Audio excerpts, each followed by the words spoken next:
Saumya Srivastava. Welcome to our channel college tutor law. तो आज हम पढ़ेंगे evolution of a international organisation, how the international organisation evolve. ठीक है, तो सबसे पहले ये जानना बहुत जरूरी है कि इंटरनेशनल ऑर्गेनाइजेशन क्या है। इंटरनेशनल ऑर्गेनाइजेशन का मतलब ये है कि मल्टीपल ऑफ ए कंट्री और a dozen of a country who comes together and take और मेक अ ऑर्गेनाइजेशन, एक ऑर्गेनाइजेशन बनाएगी और उस ऑर्गेनाइजेशन का मोटो और पर्पस और गोल जो होगा वो सेम होगा। बहुत जितनी भी कंट्रीज आई हैं साथ मिलके एक ऑर्गेनाइजेशन सेटअप की है। ऑर्गेनाइजेशन क्यों सेटअप की है? क्योंकि उनका एक पर्पस है, एक उनका गोल है। ठीक है, इसलिए हम इंटरनेशनल ऑर्गेनाइजेशन कह रहे हैं। इंटरनेशनली क्यों है? क्योंकि वहां पे multiples of countries are evolve. वहां पे एक सिंगल कंट्री नहीं है। सिंगल कंट्री जब कुछ करती है तो वो अपने कंट्री के लिए करती है, वो इंटरनेशनल नहीं होता बल्कि वो नेशनल होता है। और या उसकी कंट्री का डोमेस्टिक लॉ होता है। डोमेस्टिक लॉ का मतलब क्या है? उस कंट्री का लॉ। जैसे कि Indian law are called domestic law for us. ठीक है, तो इसलिए क्या है कि वहां पे इंटरनेशनल है, वहां पे डोजन्स ऑफ कंट्री और multiple of a countries are evolve. हमको सबसे पहले जानना ये जरूरी होता है कि इंटरनेशनल और ऑर्गेनाइजेशन और इंटरनेशनल आर सेम नहीं, ये दोनों सेम नहीं है। इंटरनेशनल ऑर्गेनाइजेशन एक बॉडी है और इंटरनेशनल लॉ जो है एक सेट ऑफ रूल्स है। दोनों आप जब इंट्रोडक्शन अपना लिखोगे कि how the international organisation are evolve, तो आप उसमें लिखना है कि इंटरनेशनल लॉ और इंटरनेशनल ऑर्गेनाइजेशन कैसे दोनों अलग हैं। इंटरनेशनल लॉ जो होता है एक बॉडी है, इंटरनेशनल लॉ जो है एक रूल्स है, एक रेगुलेशंस है, बट इंटरनेशनल ऑर्गेनाइजेशन एक बॉडी है। दोनों बहुत अलग चीजें हैं। ठीक है, तो चलिए देखते हैं कि कैसे इंटरनेशनल ऑर्गेनाइजेशन कैसे इवॉल्व हुआ। तो सबसे पहले शुरुआत होती है द लीग ऑफ नेशन से। League of nation, league of nation कब बना? लीग ऑफ नेशन 1999 में बना। और वो क्यों बना? क्योंकि हमारे देश में एक वर्ल्ड वार चल रहा था। वर्ल्ड वार जैसी सिचुएशंस हमारे देश में चली आ रही थी, जिससे बहुत सारे millions of peoples are died. इसको देखते हुए एक ट्रीटी ऑफ वर्साली साइन हुई। क्यों साइन हुई? ताकि वर्ल्ड वार वन को खत्म किया जाए। एक एंड ऑफ डिक्लेरेशन था। ट्रीटी ऑफ वर्साली जो था एक डिक्लेरेशन था, एक वो था कि हम वर्ल्ड वार फर्स्ट को खत्म करें। ठीक है, तो उसको खत्म करने के लिए सबसे पहले ये जाना है कि वर्ल्ड वार क्यों हुआ, वर्ल्ड वार क्या था। आखिर वर्ल्ड वार जैसे मतलब हिस्ट्री में हम जानते हैं वर्ल्ड वार क्या था। वर्ल्ड वार एक वॉर था जो किसके बीच में था? एक अलाइड पावर के बीच में था, सेंट्रल पावर के बीच में था। ठीक है, अलाइड पावर कौन थी? अलाइड पावर आपकी जैसे कि ब्रिटेन हुई। ठीक है, ये सब अलाइड, उसमें ब्रिटेन थी और आपके सेंट्रल पावर में कौन था? जर्मनी थी। ठीक है, तो ये सब बहुत सारी कंट्री थी। अलाइड पावर और सेंट्रल पावर के बीच में एक लड़ाई चल रही थी। और वर्ल्ड वार होता क्यों था ये सबसे पहले पता है आपको? वर्ल्ड वार होता था टेरिटोरियल डिस्प्यूट्स के लिए, डिटर्मिनेशन ऑफ या डोमिनेशन के लिए बनता था। ठीक है, ये सब चीजें के लिए होता था। जैसे कि टेरिटोरियल डिस्प्यूट्स के लिए होता था। जैसे कि बहुत बड़ा एग्जांपल है, कश्मीर को इंडिया और पाकिस्तान दोनों क्लेम करती है। ठीक है, टेरिटोरियल डिस्प्यूट्स ही तो है। ठीक है, उसके बाद डोमिनेशन के लिए होता था कि we are superior to each other. तो इसलिए क्या होता था? वॉर सिचुएशन क्रिएट हो जाती थी। तो वर्ल्ड वार इसलिए था, और किस बीच में था? अलाइड पावर के बीच में और सेंट्रल पावर के बीच में। ठीक है, तो इसको खत्म करने के लिए एक ट्रीटी ऑफ, जब वर्ल्ड वार फर्स्ट हुई तो बहुत ज्यादा लोग मरे, तो एक finally treaty of Versailles sign की गई कि हमें इस वॉर को खत्म करना है। एक तरह का ये डिक्लेरेशन था, एंड ऑफ टू वॉर। ये ट्रीटी ऑफ वर्साली क्या है? सबसे पहले तो ये जानना है कि ये ट्रीटी ऑफ वर्साली क्या है। यहाँ है ट्रीटी ऑफ वर्साली। ठीक है, ट्रीटी ऑफ वर्साली क्या है? एक प्लेस है। बेसिकली ट्रीटी ऑफ वर्साली जो एक फ्रांस में एक प्लेस है, इसीलिए उसको ट्रीटी ऑफ वर्साली कहा जाता है। ठीक है, तो एक पैलेस कह सकते हैं। तो यहाँ पे एक ट्रीटी ऑफ वर्साली साइन करती है कि फाइनली इस वॉर को हम खत्म करते हैं। उसी टाइम एक लीग ऑफ नेशन बनता है। उसी जब हमारा ट्रीटी ऑफ वर्साली साइन होता है तो उसी टाइम एक लीग ऑफ नेशंस बनता है, ताकि फ्यूचर में हमारा कोई वॉर ना हो। लेकिन अगेन जो है आपका वर्ल्ड वॉर 2 जो है वो आ जाता है, वो ऑकर हो जाता है। क्यों होता है? आपके मन में एक क्वेश्चन आ रहा होगा कि जब हमारी लीग ऑफ नेशन सेट हो गई थी, एक बहुत इंपॉर्टेंट ऑर्गेनाइजेशन, तो फिर क्यों वर्ल्ड वार फर्स्ट सेकंड की सिचुएशन आई? सिचुएशन इसलिए आई क्योंकि आपको पता है कि हमारी जो कंट्री है ना, बहुत जैसे कंट्री कैसे डिवाइड है, developed country, developing country, under developed. तो जो डेवलप्ड कंट्री है, जैसे कि बहुत सारी डेवलप्ड कंट्री, उसने साथ ही नहीं दिया लीग ऑफ नेशन में। यूएसए ने उसने साथ ही नहीं दिया, उस लीग ऑफ नेशन का वो मेंबर ही नहीं था, मिलिट्री अच्छी नहीं थी, इसकी वजह से क्या वो फेलियर हो गया हमारा लीग ऑफ नेशन, और हमारा सेकेंड वर्ल्ड वॉर आ गया, ठीक है, क्रिएट हो गया इस, ठीक है। तो ये बहुत, ये आप हिस्ट्री में लिख सकते हो कि कैसे लीग ऑफ नेशन बना, वर्ल्ड वॉर फर्स्ट आया, world war first dozens of peoples are killed, एक तरह का मिलियंस, बहुत बहुत ज्यादा millions of people are died. तो ट्रीटी ऑफ वर्साली साइन हुई कि हम जो फाइनली इस वर्ल्ड वॉर फर्स्ट को हम खत्म करते हैं। वर्ल्ड वॉर फर्स्ट किसके बीच में था? अलाइड पावर और सेंट्रल पावर के बीच में लड़ाई चल रही थी, इसको खत्म करने के लिए ट्रीटी ऑफ वर्साली साइन हुई। ट्रीटी ऑफ वर्साली क्यों नाम है? क्योंकि ये एक फ्रांस में जगह है वर्साली, उसलिए इसको ट्रीटी ऑफ वर्साली साइन करते हैं, to end promote a peace and prevent a future war. लेकिन अगेन क्या हुआ कि आपका वर्ल्ड वॉर 2 जो है ऑकर हो गया। क्यों हो गया? क्योंकि जो हमारा लीग ऑफ नेशंस बना था ट्रीटी ऑफ वर्साली में, वो फेल हो गया। क्यों फेल हुआ? क्योंकि उसमें बहुत सारे ऐसे मेंबर्स थे जिसमें शामिल ही नहीं हुए, बहुत सारी कंट्री उसमें शामिल ही नहीं हुई, मिलिट्री अच्छी नहीं थी, बहुत सारे फेलियर के बहुत सारे रीजंस की वजह से वो फेल हो गया और हमारी वर्ल्ड वॉर 2 की सिचुएशंस आ गई, ठीक है। उसके बाद आते हैं दूसरे स्लाइड पे कि failure could not be prevent a world war 2 specially due to the lack of participation by the major power. For example the US never join, ठीक है, यूएस ने ज्वाइन नहीं किया। मैंने बताया कि developed, developing country, under developed का बहुत इंपॉर्टेंट फैक्टर होता है किसी भी ऑर्गेनाइजेशन में, कन्वेंशन में, ट्रीटीज में। कोई भी ट्रीट, आप खुद ये इमेजिन कीजिए कि ट्रीटीज किस बेसिस पे साइन हो रही है, कन्वेंशन किस बेसिस पे साइन हो रही है? हम मेंबर्स के बीच में मेंबर्स होते हैं जो उस चीज को, जैसे जिसकी आपने एक प्रिंसिपल पढ़ा होगा इन्वायरमेंटल लॉ में, सीडीबीआर, कॉमन बट डिफरेंट रिस्पॉन्सिबिलिटी, मतलब कि वो इक्विटी के प्रिंसिपल पे इवॉल्व है कि मान लीजिए कि हर कंट्री की कैपेसिटी अलग होती है, कैपेसिटी अलग है, तो वो इक्विटी का प्रिंसिपल होता है कि अगर जो डेवलप्ड नेशन है उसकी पार्टिसिपेशन उसकी ज्यादा होती है। तो मान लीजिए कि कोई आपका एक ऑर्गेनाइजेशन सेटअप हुआ बट उसमें यूएस नहीं ज्वाइन किया है, तो एक डेवलप्ड कंट्री है जिसका पार्टिसिपेशन बहुत ज्यादा होता, वो बहुत अच्छा रिफ्लेक्ट करता उस ऑर्गेनाइजेशन को वर्क करने में, बट वो नहीं किया। बहुत सारे मिलिट्रीज हमारे मिलिट्रीज जो होते हैं नहीं ज्वाइन किए, मिलिट्रीज की बहुत ज्यादा स्कार्सिटी पड़ गई, तो इसकी वजह से लीग ऑफ नेशन जो है हमारा फेल हो गया, ठीक है। तो अब आते हैं नेक्स्ट स्लाइड पे कि बहुत सारे, जैसे कि 21st सेंचुरीज में चैलेंजेस और एक्सपेंसेस आए, जैसे कि इंटरनेशनल ऑर्गेनाइजेशन और क्या सेटअप हुआ है 21st सेंचुरीज में। ऑर्गेनाइजेशन क्या है? बहुत सारे ऑर्गेनाइजेशन बनती हैं। ऑर्गेनाइजेशन क्यों बनती है? क्योंकि उनका कुछ गोल्स होते हैं, कुछ मोटो होता है उस चीज को हमको करने के लिए, ठीक है।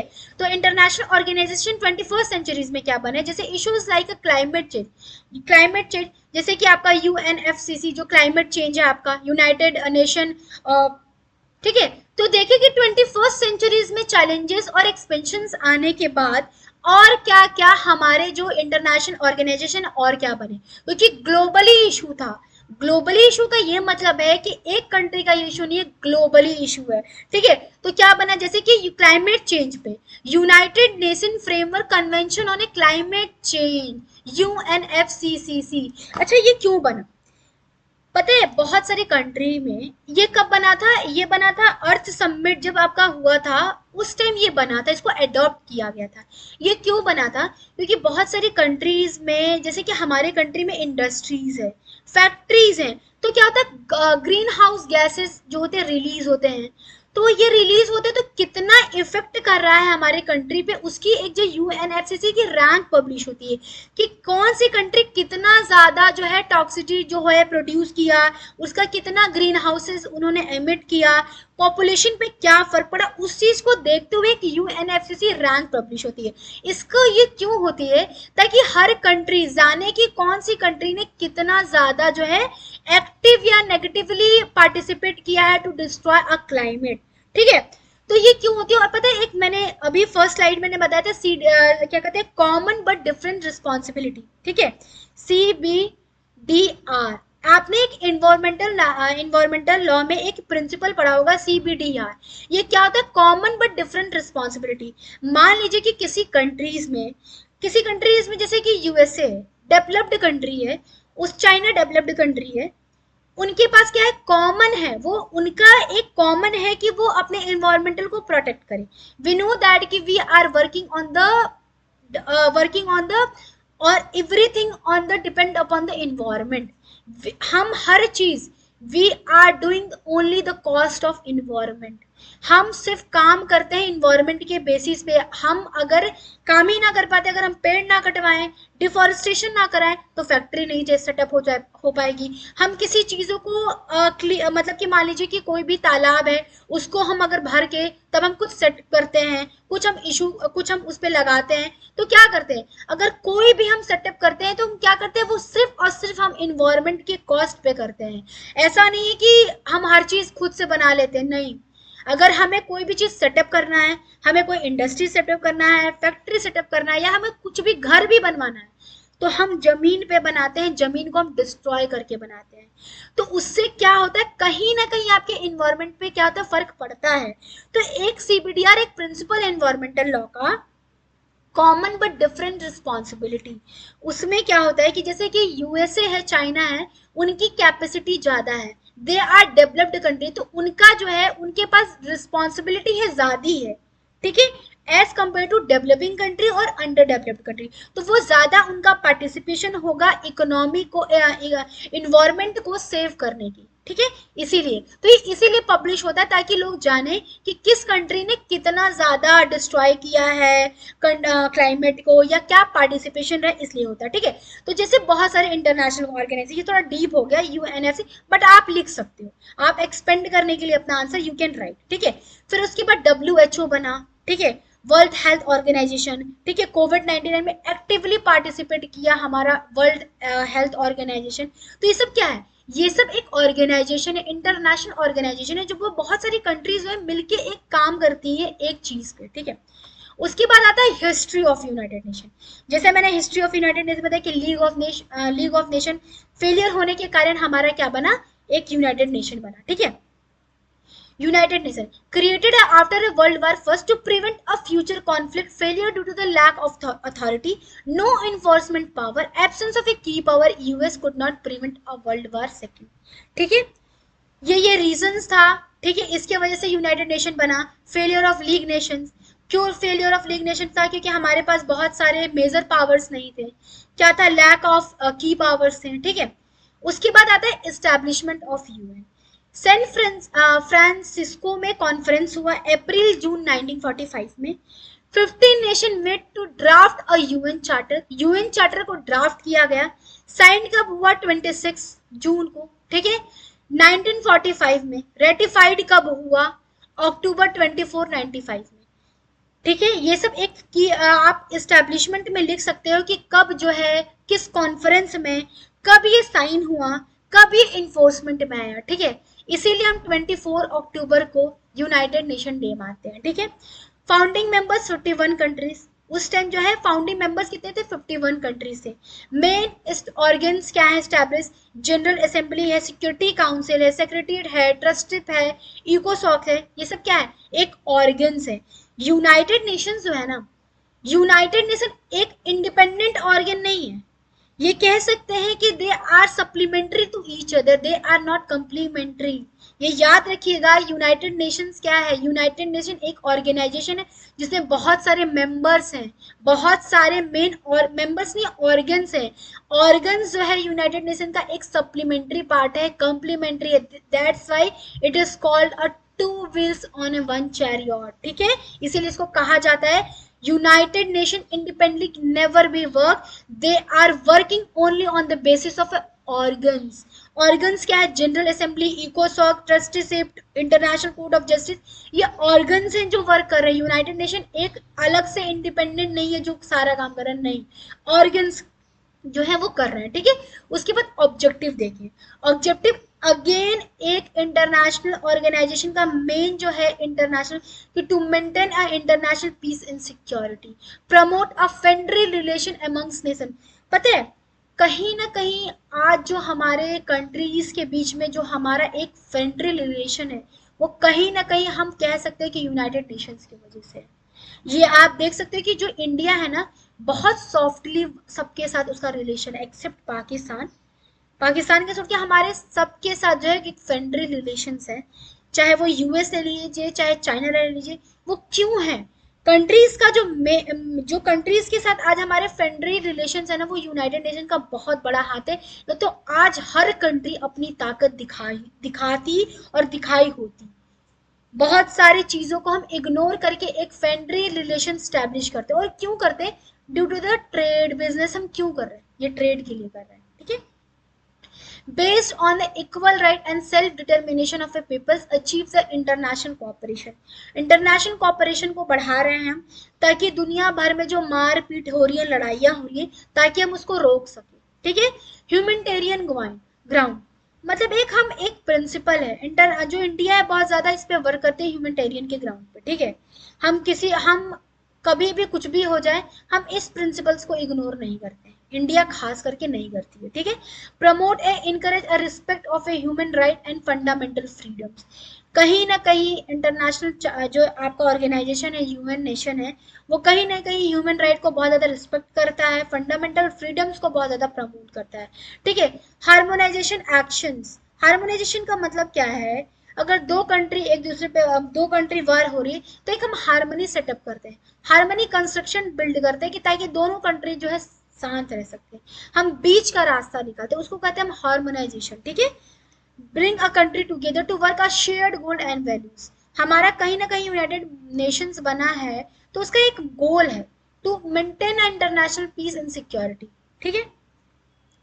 उसके बाद आता है क्या कहते हैं, स्कोप। स्कोप बहुत ज्यादा बड़ा है, एम्बिट इसकी बहुत बड़ी है स्कोप की। Principle of structure of UN it include universality. मतलब यूनिवर्सिटी मतलब इसका मतलब क्या है कि यूनिटी, यूनिटी एकजुट, ठीक है, यूनिटी का होता है इसका मतलब, ताकि हम सारी कंट्री एक मिल के देश भर के जो भी सिचुएशंस या टेकल्स हम जो भी लेक्यूना फेस कर रहे हैं अपने कंट्री में, ताकि हम उसको मिटा सके। अप्लाइज टू ऑल 193 मेंबर, जितने भी हैं उन पे ये एप्लीकेबल्स है, ठीक है। अगर जो नहीं है उसकी बात ही अलग है, लेकिन जैसे कि यूनाइटेड नेशन का जो भी पार्ट है उस पे ये लागू होता है कि वो एक यूनिटी क्रिएट करे अमंग्स मेंबर, ठीक है, of a country, of a whatever united nation organisation, ठीक है। नॉन इंटरफेरेंस एंड सोवेरानिटी, ये बहुत इंपॉर्टेंट है कि स्कोप क्या है पता है आपको? सोवेरेनिटी का मतलब क्या होता है कि इंटरनल अथॉरिटी, हमारा जो इंटरनल अथॉरिटी है, United nation never be interference in a domestic law. हमारे इंटरनेशनल हमारा जो भी डोमेस्टिक लॉ है उसमें वो इंटरफेयर नहीं करेगी, हमारे सोवरेनिटी में वो इंटरनेशनल वो अपना इंटरफेरेंस नहीं करेगी unless and until there is a threat to peace, ठीक है। एक उसका स्कोप है कि वो कहाँ कहाँ तक वर्क कर सकती है। They can only work on A international parallels, वो कभी भी वर्क ऐसा नहीं करेगी जो कि हमारे डोमेस्टिक लॉ में इंटरफेरेंस करे कि नहीं आपके कंट्री में ऐसा क्यों लॉ है, वो ऐसा नहीं कर सकती। वो सिर्फ इंटरनेशनली वर्क कर रही है जो कि वो मेंबर्स हैं, ये ध्यान रखिएगा, ये बहुत इंपॉर्टेंट है, नॉन इंटरफेरेंस, ठीक है। Prohibit interference in a domestic matter, domestic matter again a international not law, internal matter, Indian law, US law, अपने जो जिसकी कंट्री की लॉ है वो उसमें वो इंटरफेयर नहीं कर सकती, ठीक है, unless there is a threat to peace. Collective security, collective security ही तो प्रोवाइड कर रही है, जो जितने भी मेंबर्स उसमें इंक्लूड हैं, authorise a security council to take action including military to maintain international peace and security, allows for peace keeping mission, sanction and conflict mediation. मान लीजिए कि किसी दो कंट्री में वॉर चल रही है, तो वो एक कलेक्टिव सिक्योरिटी दे रही है, वो मिलिट्री को भेजेगी, वो एक सैंक्शन प्रोवाइड करेगी, पीस कीपिंग ऑपरेशन करवाएगी, ताकि एक एक इंटरनेशनल एक पीस क्रिएट हो सके। तो क्या है, कलेक्टिव सिक्योरिटी दे रही है, ठीक है। Promotion of a human right, जैसे एक आपका वो है universal declaration of a human right, आपका एक वो है कन्वेंशन है, ठीक है। तो वो क्या करेगी, वो फाउंड की लेटर एक ट्रीटीज बनाई, ये कौन की, यूनाइटेड नेशन की, ताकि आपको एक ह्यूमन राइट का एक दर्जा मिले, आपके पास एक ह्यूमन राइट हो, ठीक है।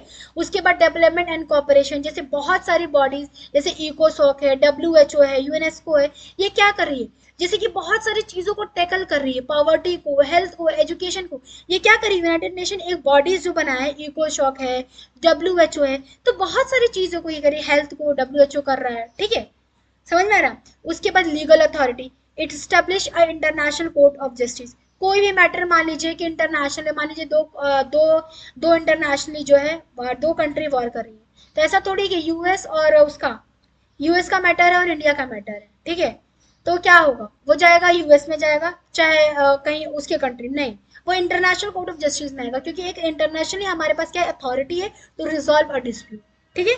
तो आज हम बात करेंगे a legal status of international organisation, United nation की बात करेंगे कि यूनाइटेड नेशन कैसे एक लीगल स्टेटस है उसकी। लीगल स्टेटस का क्या मतलब होता है, जब हम कह रहे हैं कि किसी पर्सन किसी ऑर्गेनाइजेशन का लीगल स्टेटस है, it means that the organisation have a right और लाइबिलिटीज बोथ, उसके पास राइट भी है और लाइबिलिटीज भी है। तो आपके दिमाग में एक क्वेश्चन आ रहा होगा, यूनाइटेड नेशन एक जैसे एक इंडिपेंडेंट या कह सकते हैं कि नॉन लिविंग थिंग्स, कैसे उसकी एक लीगल स्टेटस हो सकता है, कैसे वो एक लीगल स्टेटस कर सकता है। तो वैसे तो आप जानते होंगे, कंपनी लॉ जब आप पढ़े होंगे, तो कंपनी लॉ में एक कंपनी को आर्टिफिशियल पर्सन नहीं बल्कि उसको नेचुरल पर्सन कहा गया है। नेचुरल पर्सन क्या होता है, आई वी दे, एक नेचुरल पर्सन है। आर्टिफिशियल कौन है, कुछ भी आर्टिफिशियल जिसकी कोई लीगल एग्जिस्टेंस ना हो। तो कंपनी को हम कैसे एक लीगल स्टेटस मानते हैं या नेचुरल पर्सन मान रहे हैं, क्यों मान रहे हैं कि state has create some liabilities upon them, state जो है उस पर कुछ राइट और लाइबिलिटीज उसको दे रही है। ऐसा क्यों कर रही है कि मान लीजिए कोई कंपनी सेट करता है और उसको वो प्रॉफिट, एक कंपनी बनाने का एक मोटो होता है कि ताकि हम प्रॉफिट को अर्न कर सके, ठीक है। ऐसा तो नहीं है, कंपनी कभी भी रिलीजियस और वेलफेयर पर्पस के लिए नहीं होता है, क्योंकि कभी भी अगर कोई ऑर्गेनाइजेशन सेटअप हो रहा है तो उस ऑर्गेनाइजेशन का भी मतलब है, कुछ एक गोल है कि हाउ टू, जैसे कि यूनाइटेड नेशन का कि to maintain a international peace and security, ठीक है। तो कंपनी लॉ का भी क्यों क्या एक मकसद है कि ताकि वो प्रॉफिट को अर्न कर सके। तो प्रॉफिट को अर्न करने में हो सकता है कि वो कुछ इलीगल मींस करने लगे, कुछ अनफेयर प्रैक्टिसेस करने लगे, ताकि जो पर्सन है वो प्रॉफिट पा सके। तो ऐसे क्या होगा कि दूसरे पर्सन की वॉलेट भी हो सकती है, हो सकता है कि वो शेयर होल्डर्स आए, वो फेक कंपनी हो, कुछ भी हो सकता है। इसीलिए क्या करती है कि कंपनी में एक लाइबिलिटी सेट कर दिया है कि कंपनी एक नेचुरल पर्सन है, ना कि वो आर्टिफिशियल पर्सन है, ताकि जो मेंबर्स हैं they know the right and liabilities both of the company. क्योंकि जो कंपनी बनी है एक कंपनी मेंबर्स के थ्रू बनी है, शेयर होल्डर्स, कंपनी खुद एक जनरेट नहीं होती और पैसा नहीं छापने लगती है, कंपनी में कुछ मेंबर्स होते हैं, ठीक है। तो हो सकता है कि उस मेंबर से जो गलती हो वो अपने गलती के लिए वो लाइबल हो, वो कंसिक्वेंस खुद झेले, ना कि कोई कंपनी खुद ही झेल लेगी, इसीलिए वो एक नेचुरल पर्सन है। इसी तरह जो यूनाइटेड नेशंस है आपका, यूनाइटेड नेशन खुद में एक वर्क नहीं कर रही है, यूनाइटेड नेशन किससे बनी है, कंट्रीज से बनी है। तो जो कंट्रीज उसमें है ना, उस कंट्रीज की पार्टिसिपेशन से वो उसका एक ऑर्गेनाइजेशन का सेटअप हुआ है, तो इसीलिए उसको लीगल स्टेटस का दर्जा दिया गया है। क्यों, वो खुद कैपेसिटी है, खुद वो सेपरेट है from member in state, they perform a legal action under the international law, prevalent relevant articles कैसे 104 है आपका, जो organisation are enjoy in the territory. आपको पता है जो क्या कहते हैं, न्यूयॉर्क में आपका वो है यूनाइटेड नेशन का एक हेडक्वार्टर है, ठीक है, वहां पे क्या है, हेडक्वार्टर है जहां पे इंटरनेशनल ऑर्गेनाइजेशन वर्क कर रही है। तो उस टेरिटरी में क्या है, मेंबर्स हैं, बहुत सारे मेंबर्स हैं जो कंट्रीज से वहां पे एक हेडक्वार्टर बना गया जहां पे वर्क कर रही है, तो वो लीगल कैपेसिटी है, वो क्या कर सकती है, वो एक ट्रीटी साइन कर सकती है, वो स्यू कर सकती है अगर कोई भी मेंबर जो है ब्रिच करता है तो दे कैन टेक। तो कैसे, इसीलिए कह रहे हैं कि उसका एक लीगल स्टेटस है, legal status due to the members of that the united nations. वो इंडिपेंडेंटली वर्क नहीं कर रही है, यूनाइटेड नेशंस में मेंबर्स ऑफ द कंट्रीज हैं, कंट्रीज जो है, कंट्रीज बहुत सारे आए हैं, तो इसीलिए उसको लीगल स्टेटस का दर्जा दिया गया है। ऐसा नहीं कि यूनाइटेड नेशन खुद में ही है, नहीं ऐसा नहीं, दे आर सप्लीमेंट्री, मैंने पहली वीडियो में बताया सप्लीमेंट्री है मेंबर्स उसके यूनाइटेड नेशंस के, तो इसीलिए इसको लीगल स्टेटस का दर्जा दिया गया है। This means you can enter into contracts own property, be a party in a legal proceedings. ठीक है, उसके बाद आता है article 105, the organisation shall in territory of its member such as a privilege and immunities and necessary to fulfil its purpose. अब आता है कि लीगल स्टेटस है तो उसकी कुछ फंक्शंस और ड्यूटीज भी तो होंगे। फंक्शंस और ड्यूटीज क्या है, उसके पास एक पहले तो पावर्स है, प्रिविलेज है और इम्यूनिटीज उसके पास है। ठीक है, उसके बाद ह्यूमन प्रोटेक्शन, लॉ सूट, वो टैक्सेस, प्रिविलेज, इम्यूनिटीज क्या है, लॉ सूट से वो बच सकता है, टैक्सेस से बच रहा है, इंस्पेक्शन से, they can operate a functions, वो फ्रीली ये सब चीजें कर सके, इसीलिए क्या है उसके पास प्रिविलेज और इम्यूनिटीज है। किसके पास, यूनाइटेड नेशंस, यूनाइटेड नेशंस के कंट्रीज मेंबर्स के पास, ये ध्यान रखिएगा। ठीक है, आर्टिकल 1 क्या बात करता है, the purpose of a united nation maintain a international peace and security and take a collective measure to prevent and remove a threat to peace. इसके क्या फंक्शंस है, ये जो लीगल स्टेटस बनाया गया क्यों बनाया गया, उसके कुछ फंक्शंस करने के लिए, to prevent to prevent a threat and maintain a international peace and security. ठीक है, उसके बाद आता है develop a friendly relations. Functions क्या है, फ्रेंडली रिलेशंस बनाए अमंग्स नेशंस। यूनाइटेड नेशंस बनने का सिर्फ रीजन ये था क्योंकि वार जैसी सिचुएशन जब चल रही थी तो हमारे बीच में कुछ ऐसा फ्रेंडली नहीं था, एक दूसरे के लिए मारने के लिए लोग मारने के लिए कंट्री दौड़ी रहती थी, एक डोमिनेशन था कि ये हमारी प्रॉपर्टी है, हम इससे सुपीरियर है। तो इसके वजह से ही तो बना यूनाइटेड नेशंस। यूनाइटेड नेशंस बनने के बाद वो बहुत सारी चीजें और जैसे प्रमोट हुए, जैसे कि बहुत सारे ऑर्गेनाइजेशन सेटअप हुए बढ़ते हुए समय को देख के, WHO हुआ, UNFCCC हो गए, तो ये सब बढ़ते हुए समय। लेकिन जब यूनाइटेड नेशन का बनने का मोटो ये था कि लीग ऑफ नेशन फेल हो गया, हमारे पास कुछ ऐसा नहीं था कि हम अपने आप को बचा सके, पॉलिफरेट हो सकता, अगर उस वार को नहीं रोका रह जाता तो आज भी हो सकता है कि अगर यूनाइटेड नेशन नहीं होता तो आज भी हम किसी न किसी युद्ध में शामिल होते। जैसे बहुत सारे, ऐसा नहीं कि यूनाइटेड होने के बाद कंप्लीटली बंद हो गई। आपको पता है एक चीज इंटरनेशनल और एक विग लॉ है। एक हमारे ग्रेट ज्यूरिस्ट कहे हैं Austin, international is a weak law. Why international is a weak law, क्योंकि विग लॉ इसलिए है ना कि कुछ ऐसे सैंक्शंस नहीं है, सैंक्शंस क्योंकि ट्रीटीज और कन्वेंशन से बने हैं, कस्टम से वो बने हैं, इसलिए हम उसको विग लॉ कह रहे हैं।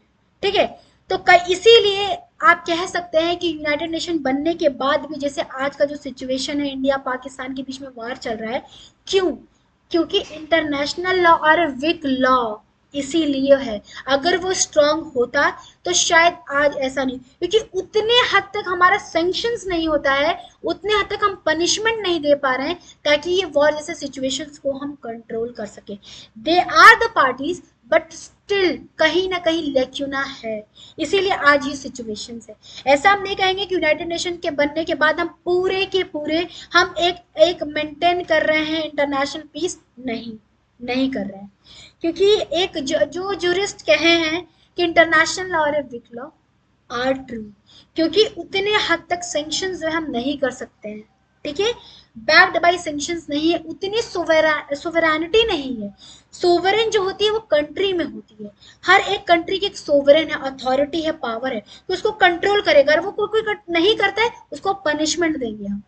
ठीक है, पनिशमेंट उस हद तक नहीं, इसीलिए इंटरनेशनल विग लॉ है। ठीक है, इसीलिए आज जो इंडिया और पाकिस्तान के वॉर चल रहे हैं कहीं ना कहीं इसलिए कि हम, ठीक है, दे आर द पार्टीज, अगर वो पार्टीज हैं भी तो उस हद तक हम इम्प्लीमेंट नहीं कर पा रहे हैं। ठीक है, इसको आप क्रिटिसाइज नहीं कर सकते, मैं इसको चीज को क्रिटिसाइज नहीं कर रही हूँ, बट मैं एक फैक्ट बता रही हूँ कि कैसे हमारे ग्रेट ज्यूरिस्ट ऑस्टिन ने कहा कि इंटरनेशनल लॉ और weak because they are not a somehow backed by a some section. क्योंकि एक लॉ का क्या फीचर होता है, वो अथॉरिटी होनी चाहिए, सैंक्शंस होने चाहिए, पनिशमेंट्स होने चाहिए। ठीक है, वो तीनों कहीं ना कहीं उतने हद तक नहीं है। अगर सोचिए कि कोई कंट्री में एक लॉ है तो सैंक्शंस है, हम अगर उसको नहीं करेंगे तो हमें पनिशमेंट मिले, हमारे पास एक अथॉरिटी है जो उसको ड्राफ्ट करी, उसको प्रमोट करवा रही है, अगर नहीं करें पनिशमेंट मिलेगा, इसीलिए। ठीक है, उसके बाद क्या है, achieve international cooperation and solving the international problem economic, social, culture and humanitarian character. जो फंक्शंस कैसे कर रही है, लीगल स्टेटस है तो फंक्शन कैसे कर रही है, प्रमोट कर रही है इंटरनेशनल कोऑपरेशन को, फ्रेंडली रिलेशन बिल्ड करा रही है, कलेक्टिव सिक्योरिटी देती है। तो क्या फंक्शन से तो है ये। Be a centre for a harmonisation action of a nation in the attainment of this common AIIMS. Harmonisation मतलब क्या, मैंने बताया कि अगर मान लीजिए कि मिड वे निकालना, दो कंट्री अगर वार कर रही है तो उसमें हम एक मिड वे लाएंगे, एक मिड पाथ लाएंगे जिससे हार्मोनाइज हो सिचुएशंस को। ये क्या फंक्शंस है, लीगल स्टेटस होने के वजह से ये फंक्शन ये कर सकती है। आप ये लिखोगे, अगर आपसे क्वेश्चन आता है legal status and what are the function, तो आप ये जरूर लिखना है कि लीगल स्टेटस होने के, अगर आपसे एग्जाम में पूछेगा कि कैसे लीगल व्हाट इज अ, कैसे यूनाइटेड नेशन एक लीगल स्टेटस है, तो आप लीगल स्टेटस बताओगे, ठीक है। उसके बाद ये लिखना नीचे में कि कैसे लीगल स्टेटस होने के बाद ये सब फंक्शंस जो है परफॉर्म करिए, क्योंकि अगर ये लीगल स्टेटस नहीं होती तो शायद ये फंक्शंस नहीं परफॉर्म करे, क्योंकि इंटरनेशनल ऑर्गेनाइजेशन में बहुत सारे ऑर्गन्स हैं जो हर एक चीज को डील कर रहे हैं। सिक्योरिटी काउंसिल का अलग फंक्शंस है, इकोसॉक्स का अलग फंक्शंस है, ठीक है। ट्रस्टीशिप का अलग कौन फंक्शन है, जो क्या कहते हैं इंटरनेशनल कोर्ट ऑफ जस्टिस का अलग फंक्शन है। तो ये सब ऑर्गन्स मिलके एक प्रॉपर फंक्शंस परफॉर्म कर रही है, इसीलिए, ठीक है, क्योंकि वो एक लीगल स्टेटस है, ठीक है। उसके बाद एक समरी हम देखें, समरी वही है कि कैसे प्रिविलेज लीगल स्टेटस है तो जाहिर सी बात है इसको प्रिविलेज इम्यूनिटीज मिलेगा ही मिलेगा, प्रिवेंट करेगा सिक्योरिटी को, कैसे वॉर को प्रिवेंट कर रहा है, मेंटेन कर रहा है इंटरनेशनल पीस एंड सिक्योरिटी को, इंटरनेशनल कॉपरेशन प्रोवाइड कर रहा है। They are what, they are function of a international organisation, United nation का ये फंक्शन है, ठीक है। तो ये आपका खत्म हुआ, ठीक है, ये कैसे लीगल कैपेसिटी के अंडर है और ये फंक्शन कर रहा है, ठीक है। हमें पढ़ेंगे क्लासिफिकेशन ऑफ इंटरनेशनल।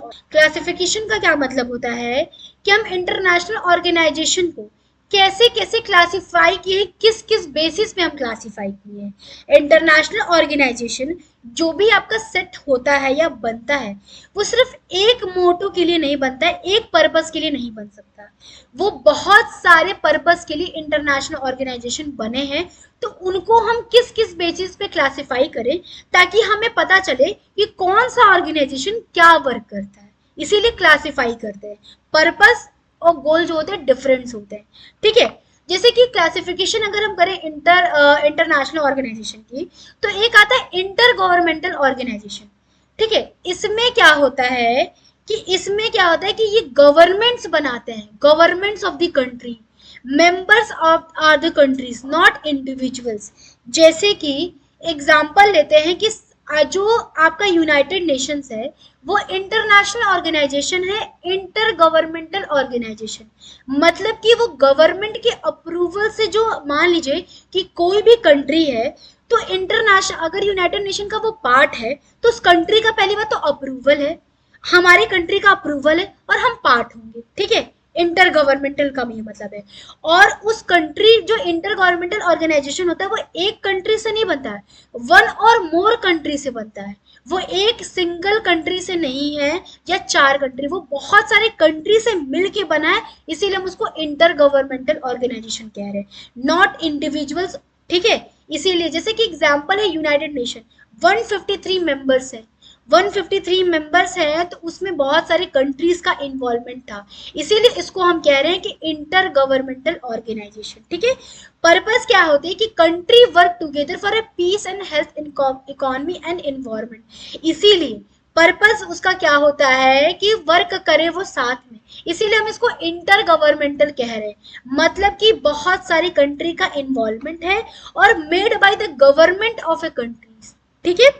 उसके बाद है नॉन गवर्नमेंटल ऑर्गेनाइजेशन, एनजीओ, जिसको जैसे नाम से ही पता चल रहा है कि नॉन गवर्नमेंटल, मतलब उसमें गवर्नमेंट का कुछ नहीं है, क्या होता है कि मेड बाय पीपल। एनजीओ क्या करते हैं, गवर्नमेंट तो बनाती नहीं है, कुछ लोग बनाते हैं, और क्यों बनाते हैं, और ये बहुत सारी कंट्रीज में होती है, ठीक है।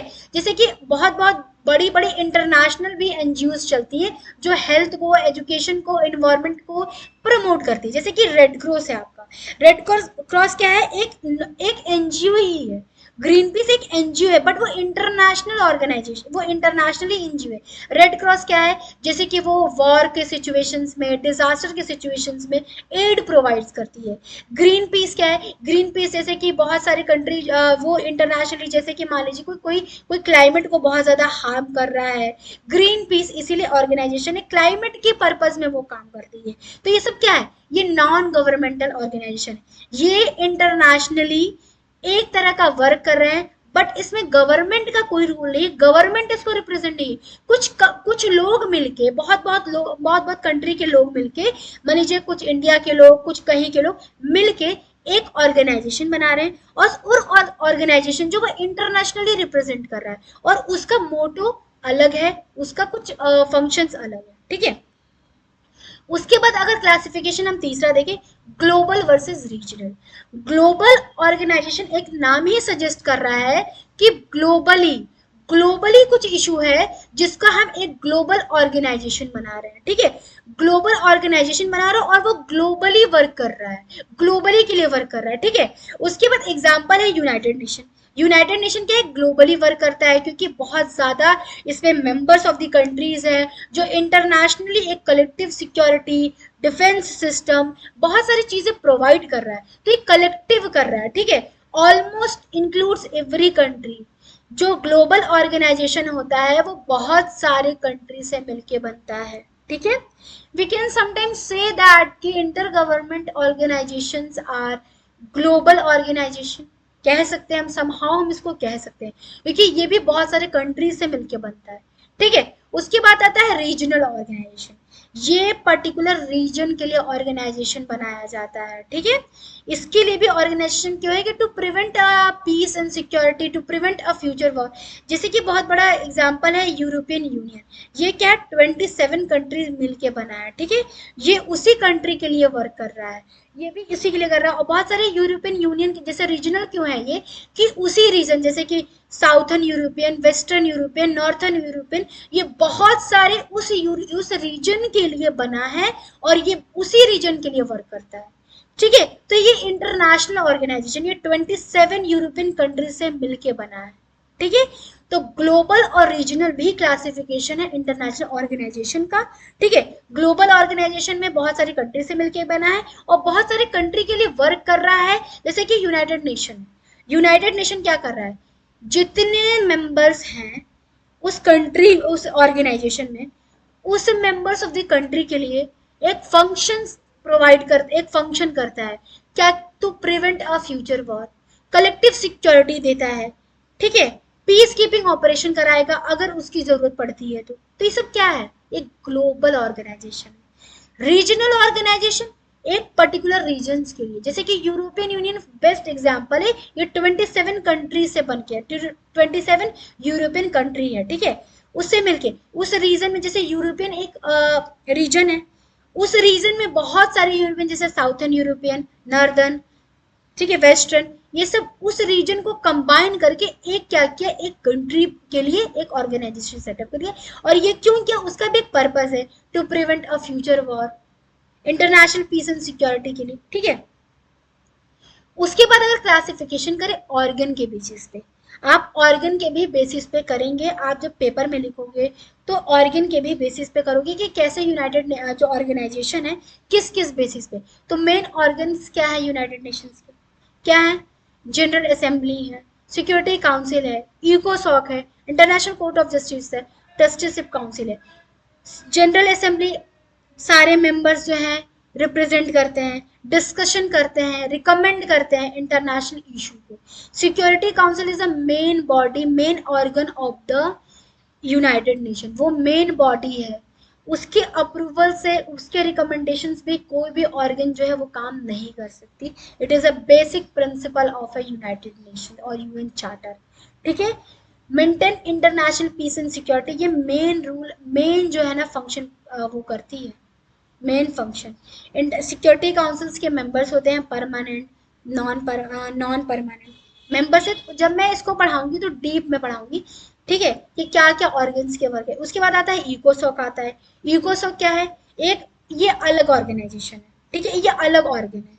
ऑर्गन की ये ना बहुत चीज़ों पे वर्क करता है, सोशल इकोनॉमिक पे वर्क करता है, कॉपरेशन पे वर्क करता है, ठीक है। उसके बाद आता है fourth, international Court of justice. International Court of justice मैंने अगेन बताया था कि इंटरनेशनल कोर्ट ऑफ जस्टिस क्या है।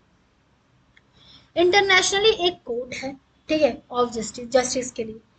To countries are there.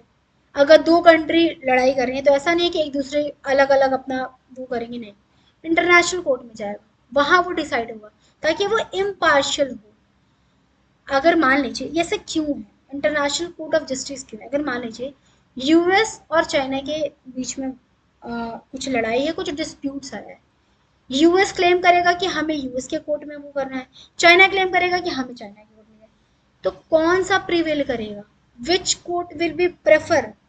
ऐसे में तो अगर बायसनेस हो जाएगी ना, यूएस के कोर्ट में जाएगा तो यूएस को वो करेगा, चाइना में जाएगा तो चाइना को करेगा। इसीलिए आपके पास एक इंटरनेशनल कोर्ट ऑफ जस्टिस है इस सिचुएशंस को टैकल करने के लिए। सोचिए कि इंटरनेशनल जो यूनाइटेड नेशन है वो कैसे कैसे सेटअप किया है, ताकि हार्मोनाइजेशन किसी भी तरह हमें मिले, एक हार्मोनाइजेशन किसी भी वे में सेट हो। अगर इंटरनेशनल पीस ऑफ सिक्योरिटी की बात आ रही है तो सिक्योरिटी काउंसिल है, सोशल कॉपरेशन है, अगर कुछ ज़्यादा सोशल कॉपरेशन की बात हो रही है, कुछ भी चीज़ें हो रही है, तो आपका इकोसोक है, ठीक है। उसके बाद अगर कोई ऐसी लड़ाई चल रही है किस में हम जाएं, तो आपका इंटरनेशनल कोर्ट ऑफ जस्टिस है, ठीक है। और उसके बाद आता है सेक्रेटरीट, मतलब कि headed by secretary general, main है वो भी, ट्रस्टीशिप काउंसिल है, ठीक है। उसके बाद आता है स्पेशलाइज्ड एजेंसीज। आप किस किस बेसिस पे, आपका लास्ट है आपका स्पेशलाइज्ड एजेंसीज, इस बेसिस पे भी आप क्लासिफिकेशन कर सकते हो किसको, यूनाइटेड क्या क्या इंटरनेशनल ऑर्गेनाइजेशन को, ठीक है। ये क्या है ना, ऑटोनोमस ऑर्गेनाइजेशन है, ठीक है, यूएन थ्रू अग्रीमेंट, ठीक है, जिसके भी यूएन के थ्रू ही इस्टेब्लिशमेंट इसका हुआ था, ये ऑटोनॉमस ऑर्गेनाइजेशन। ऑटोनॉमस मतलब ये इंडिपेंडेंट वर्क है, ऐसा नहीं है कि इसको यूएन मतलब कि ये अपना किसी पे डिपेंड है, किसी चीज़ पे डिपेंड है ये वर्क करने के लिए। जैसे कि यूनाइटेड नेशन की जो ऑर्गन है वो डिपेंडेंट है, सारे ऑर्गन्स जो है वो डिपेंडेंट है सिक्योरिटी काउंसिल पे, बट ये ऑर्गन नहीं डिपेंडेंट, ये इंडिपेंडेंट है, ये अपने मतलब उस फील्ड में जो है ये अपना इंडिपेंडेंटली वर्क करेंगे। जैसे WHO है, वर्ल्ड हेल्थ ऑर्गेनाइजेशन, जितने भी हेल्थ के इश्यूज होंगे, डिस्प्यूट्स होंगे, वो वर्ल्ड हेल्थ ऑर्गेनाइजेशन ही टैकल करेंगे, ठीक है। जैसे कि यूनाइटेड नेशंस में क्या है कि मान लीजिए ट्रस्टीशिप है, और भी सारे ऑर्गन्स है, they are work aid and advice on the security council. But यहाँ पे क्या है, स्पेशलाइज एजेंसीज में क्या है, WHO they are work independently, वो ऑटोनोमस वर्क करेगा, क्योंकि उसमें बहुत सारे स्पेशलाइज्ड पर्सन बैठे हैं, ठीक है, तो वो अपना खुद करेगा। हेल्थ ऑर्गेनाइजेशन हेल्थ के लिए है, जैसे कोविड 19 में आप अगर लिखोगे कि कैसे world health organisation specialise agency है और कैसे वो वर्क किया कोविड 19 के टाइम में, कैसे वर्ल्ड हेल्थ ऑर्गेनाइजेशन एक प्रिडिक्शन दिया कि हमारा इस टाइम से इस टाइम लॉकडाउन होना चाहिए, अगर हम ऐसा नहीं करेंगे तो और वायरस स्प्रेड होगा, ठीक है। ये सब किसकी डेडलाइन थी, किस, जैसे कि वायरस आया, हम जो वैक्सीन आ रही थी, वो किसके अप्रूवल पे कर रही थी, वर्ल्ड हेल्थ ऑर्गेनाइजेशन के उस पे, वो ऐसा तो नहीं है कि सिक्योरिटी काउंसिल पे। ये ऑटोनॉमस ऑर्गेनाइजेशन इसलिए अपने एडवाइस पे करती है, ये इंडिपेंडेंटली कर रही है, ठीक है। तो आप ये लिख सकते हो कि कैसे स्पेशलाइज एजेंसी जो है वर्क कर रही है इंटरनेशनली कर रही है। WHO पूरे मतलब कंट्री कह सकते हैं करिए वर्क करी, इंडिया के लिए सिर्फ नहीं कर रही है, कंट्रीज के लिए कर रही है, स्पेशलाइज एजेंसी है, इंटरनेशनल एजेंसीज हैं कह सकते हैं, ठीक है। यूएनएसको एजुकेशन और साइंस और कल्चर पे वर्क करिए कि कल्चरली हम कैसे प्रमोट करें, साइंस को हम कैसे प्रमोट करें, ठीक है, एजुकेशन को कैसे हम वो करें, तो ये सब क्या स्पेशलाइज एजेंसी है। ILO है, इंटरनेशनल लेबर ऑर्गेनाइजेशन, कैसे लेबर फोर्स को इंटरनेशनली जो भी राइट्स हैं लेबर की वायलेट हो रही है, तो कैसे ऑर्गेनाइजेशन एक बनाया ताकि जो लेबर है उनकी भी राइट को प्रोटेक्ट हो, फोर्स लेबर को हम इरेडिकेट करें। तो ये क्या है, इंटरनेशनल ऑर्गेनाइजेशन है, और ये स्पेशलाइज एजेंसीज है, ठीक है। ये अपना autonomous organisation they work himself, ठीक है। उसके बाद आया फूड एंड एग्रीकल्चर ऑर्गेनाइजेशन, ये किस लिए ऑर्गेनाइजेशन है, टू एरिडिकेट द हंगरनेस, जितनी भी दुनिया भर में हंगरनेस है उसको हम हटाएं, तो ये स्पेशलाइज एजेंसीज हैं, इंटरनेशनल ऑर्गेनाइजेशन सेटअप किया गया ताकि इसको हम क्या करें, एक जिसका मोटो है उसको हम खत्म करें। जैसे FAO है, ये हंगरनेस को मिटा रहा है इंटरनेशनली, जितने भी दुनिया में हंगरनेस है उसको एक ऑर्गेनाइजेशन बनाए कि कैसे हम वर्क करें, कैसे हम इस चीज को टैकल करें। फिर आया IMF, ये वर्ल्ड बैंक है, कुछ भी सिचुएशंस में, प्रॉब्लम्स में कैसे हम फंड प्रोवाइड करें। जैसे किसी कंट्री में मान लीजिए डिजास्टर आ गया, किसी किसी चीज को जरूरत पड़ी, किसी फंड को, तो ये क्या है, एक मॉनेटरी फंड है। इसको हम डीप में पढ़ेंगे जब हम नेक्स्ट वीडियो बनाएंगे, तो उसमें हम डीप में पढ़ेंगे कैसे। बस आप क्लासिफिकेशन जानिए, क्लासिफिकेशन में आप थोड़ा थोड़ा लिख देना कि क्या क्या पर्पज है, इसलिए मैंने इस वीडियो में बनाया कि privilege and immunities of the international organisation. क्या क्या प्रिविलेज हैं और क्या क्या इम्यूनिटीज है इंटरनेशनल ऑर्गेनाइजेशन की, ठीक है। तो सबसे पहले जानना होगा कि प्रिविलेज और इम्यूनिटीज क्या है। Privilege or immunities are not synonymous to each other. They are different in own meaning. ये दोनों different है अपने आप से, अपने आप मतलब से। ये दोनों सेम नहीं है। They are not supplementary to each other. They are complementary. ये दोनों का मीनिंग अलग है। प्रिविलेज अलग चीज है, इम्यूनिटीज अलग है। जरूरी नहीं है कि जिसको प्रिविलेज मिलता है उसको इम्यूनिटीज भी मिले, ऐसा बिल्कुल नहीं है। सबके रूल्स अलग होते हैं। तो प्रिविलेज जरूरी नहीं है कि प्रिविलेज है तो वहां इम्यूनिटीज भी होगा। They are different. तो दोनों एक साथ एग्जिस्ट करें या ना करें, ये depends upon the nature and subject matter, ठीक है। तो अगर हम बात करें सब्जेक्ट मैटर के इंटरनेशनल ऑर्गेनाइजेशन, जैसे कि यूनाइटेड नेशन आपका एक ऑर्गेनाइजेशन है, ठीक है। तो क्या क्या उनके प्रिविलेज और इम्यूनिटीज है, ठीक है। तो प्रिविलेज क्या होता है ये जानिए। प्रिविलेज क्या होता है, प्रिविलेज एक एडवांटेज होता है या बेनिफिट होता है, और इम्यूनिटीज जो होता है एक लीगल प्रोटेक्शन होता है, ठीक है। जैसे मान लीजिए कि रेलवे में आपको फॉर एग्जांपल लेमन लैंग्वेज में बताऊं कि जिनके भी फादर रेलवे में होगा, आप उनसे जाके पूछिएगा कि उनको कुछ प्रिविलेज मिलता है, एडवांटेज मिलता है। जैसे कि प्रिविलेज क्या है कि उनको जो या ट्रेन में सफर करना होता है ना, वो फ्री होती है, फ्री होता है। उनके पास एक पास होता है, वो किसी भी AC 3rd टायर 2 टायर वो जा सकते हैं, ठीक है। दे कैन गो, क्योंकि उनका एक प्रिविलेज है। बीइंग रेलवे सर्वेंट उनके पास एक प्रिविलेज है। रेलवे ऑफिसर्स के पास उनके पास एक प्रिविलेज होता है कि उनके पास एक पास होती है, जिनके पास के थ्रू वो ट्रेन में सफर कर सकते हैं विदाउट मनी इज नहीं, उनके पास एक पास होना चाहिए। उनका पास ही एक आइडेंटिटी होता है, एक प्रूफ होता है कि आप रेलवे ऑफिसर्स हो, ठीक है, रेलवे सर्वेंट हो, ठीक है। तो ये क्या है, प्रिविलेज है। इम्यूनिटीज क्या होती है, इम्यूनिटीज होती है कि आपको जो है किसी चीज से, लीगल प्रोटेक्शन से आपको वो इम्यूनिटीज मिले। तो ऐसा बिल्कुल नहीं है कि रेलवे ऑफिसर है तो वो उसको इम्यूनिटीज मिली है कि वो लीगल प्रोटेक्शन है, कि वो लीगली अगर वो कुछ करता है अपने कुछ वर्क में, अगर मान लीजिए कोई ऑफिशियल ड्यूटी परफॉर्म कर रहा है तो वो इम्यून है, ऐसा नहीं है। तो मैंने आपको फर्स्ट में बताया कि जहां प्रिविलेज है वहां जरूरी नहीं इम्यूनिटीज है। प्रिविलेज में भी देयर पर इम्यूनिटीज में नॉट बी देयर, ठीक है। ये आप अपने इंट्रोडक्शन में लिख सकते हो कि प्रिविलेज और इम्यूनिटीज क्या है, ठीक है। इंटरनेशनल ऑर्गेनाइजेशन के एक्सपेक्ट में आप लिखना पहले अच्छे से। तो प्रिविलेज इम्यूनिटी जरूरी नहीं है कि साथ साथ हो। तो प्रिविलेज क्या है, एक एडवांटेज और बेनिफिट है, बट इम्यूनिटीज क्या है, एक लीगल प्रोटेक्शन है, ठीक है। कोई भी इंसान अगर legal while performing is official duty अगर वो कुछ करता है तो वो हो सकता है कि इम्यून हो सके, ठीक है। तो मान लीजिए हम चलते हैं यूनाइटेड नेशन की तरफ से। तो यूनाइटेड नेशन हमारा क्या बोलता है, which is a foundation document of a human provide a legal foundation for a privilege immunities of the united nation and specialised agencies. United nations के मेंबर और स्पेशलाइज्ड एजेंसीज के लिए प्रोवाइड करता है क्या, यूनाइटेड नेशन चार्टर, एक privilege और immunities. Article 104 जो है लीगल कैपेसिटी की बात करता है। मैंने आपको बहुत सेकंड वीडियो में बताया था कि लीगल कैपेसिटी क्या होता है। लीगल कैपेसिटी मतलब कि the organisation have some responsibility और राइट और लाइबिलिटीज आर देयर, ठीक है।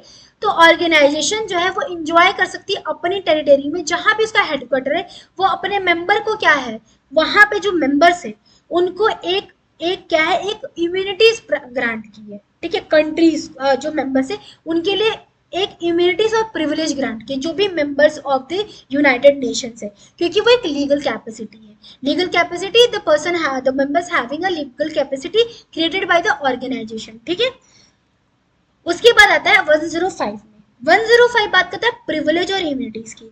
The organisation shall in the territory each of its members shall up such privilege and immunities are necessary for the fulfilment of the purpose.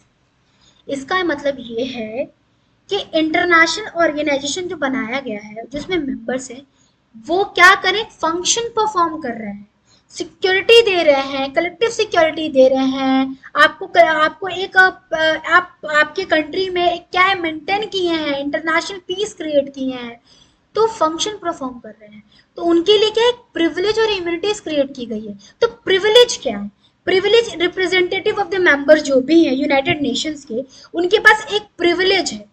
क्या क्या privilege है, पहली बात तो प्रिविलेज है कि वो अपने अपने एक्सरसाइज को जो फंक्शंस कर रहे हैं उसमें से वो प्रिविलेज पहले उनको दिया गया है, कि जैसे मान लीजिए कि वो टैक्सेस, उनको टैक्सेस पे नहीं कर रहे हैं। प्रिविलेज क्या है, उनको टैक्सेस पे नहीं करना है, ठीक है, वो टैक्स से एग्जेम्प्ट है। अगर मान लीजिए कि वाइल परफॉर्मिंग हिज ड्यूटीज उनके से कुछ गलती, मान लीजिए कि कुछ हो जाता है, मान लीजिए कि जो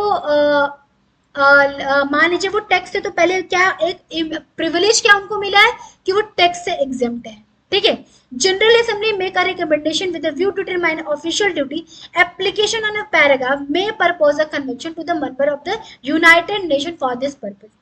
जनरल असेंबली जो है रिकमेंड करती है कि क्या क्या उनके पास वो है, क्या कहते हैं पैराग्राफ 1 में, कि क्या क्या उनके पास वो क्या कहते हैं प्रिविलेज और इम्यूनिटीज है, ठीक है। तो सबसे पहले देखें तो प्रिविलेज क्या है उनके पास कोई भी, उनके पास वो टैक्स नहीं, वो एग्जेम्प्ट है टैक्स से, ठीक है। उसके बाद आते हैं इम्यूनिटीज। मान लीजिए कि यूनाइटेड नेशंस जो है एक उसका वो है मोटो है, एक उसका गोल है to maintain international peace and security while performing his duty. हो सकता है कि कुछ उससे ऐसा हो जाए जिससे कुछ लोग की डेथ हो जाए, तो ऐसा तो हो सकता है कि वो लीगल प्रोसिक्यूशन के अंडर आ जाएगा, कोई पर्सन उनको लीगली कहेगा कि नहीं, उस पर स्यू कर देगा उनके मेंबर्स पे, तो वो वहां से एग्जेम्प्ट है, उनको वो इम्यूनिटीज मिली है कि वो वहां से लीगल प्रोसिक्यूशन उनके उनके तहत नहीं हो सकता, क्योंकि वो कहाँ से मिला है उनको, एक राइट मिला है। जैसे लिखा है adopted under the article 1053 of the UN Charter, this convention details the specific immunities granted to the UN key provision, immunity of the UN from the legal process, inviolability। इनवियोएबल का जो एक कॉन्सेप्ट है वो आया कॉन्स्टिट्यूशन से। जैसे कहा जाता है कि फंडामेंटल राइट आर इनवॉयबल, मतलब इनवॉयबल का मतलब ये है they can not be refuges और they can not be taken, इसको छीन नहीं सकते, इनवॉयबल का ये मतलब होता है। तो इसी तरह यूनाइटेड नेशंस के जितने भी मेंबर हैं, परमानेंट मेंबर्स हैं, नॉन परमानेंट मेंबर्स हैं, they having a right of a immunities, उनके पास इम्यूनिटी है कि वो लीगल प्रोसिक्यूशन के अंडर नहीं आ सकते, वो एग्जेम्प्ट है। Immunities of A UN official from the legal process in the respect of their officials, ठीक है। ये उनके पास क्या है, एक इम्यूनिटीज है। और उनके पास प्रिविलेज क्या है, they are exempted from tax, ठीक है। तो ये आपका कहाँ मेंशन है 10। तो ये आपका खत्म हुआ इम्यूनिटीज और प्रिविलेज। आपको अच्छे से समझ में आ गया कि इम्यूनिटीज और प्रिविलेज क्या होती है। Pacific settlement of a united nation.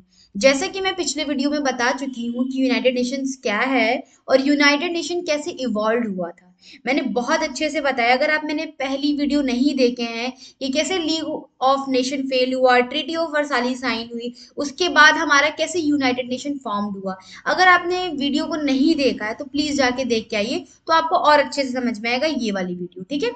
तो उसके बाद अगर हम बात करें कि सिक्योरिटी काउंसिल का फंक्शन क्या है, प्राइमरी फंक्शन क्या है, primary function is that to maintain a international peace and security, ठीक है। तो यूनाइटेड नेशन जो है पहली पहली चीज, तो वो अगर कोई भी डिस्प्यूट उसके पास आता है तो सिक्योरिटी काउंसिल उसको पहले पीसफुल मीन से सेटल करेगा, पीसफुली सेटल करेगा, ना कि वो कोई ऐसा सिचुएशंस आएंगे जिसमें वो मिलिट्री सैंक्शंस कर रहा है या उसको आर्मी ट्रूप्स भेज रहा है, ऐसा नहीं करेगा। पहले मैटर्स को पीसफुली सेटल किया जाएगा। एज यू नो दैट कि हमारे कंट्री में भी हमारे कुछ लॉज हैं जो कि पहले कहता है कि आप पहले पीसफुली उसको सेटल कीजिए। अगर पीसफुली वो सेटल नहीं होता है then go to the court. ऐसा होता है हमारे में भी, इंडियन लॉज में भी ऐसे हैं प्रोविजंस।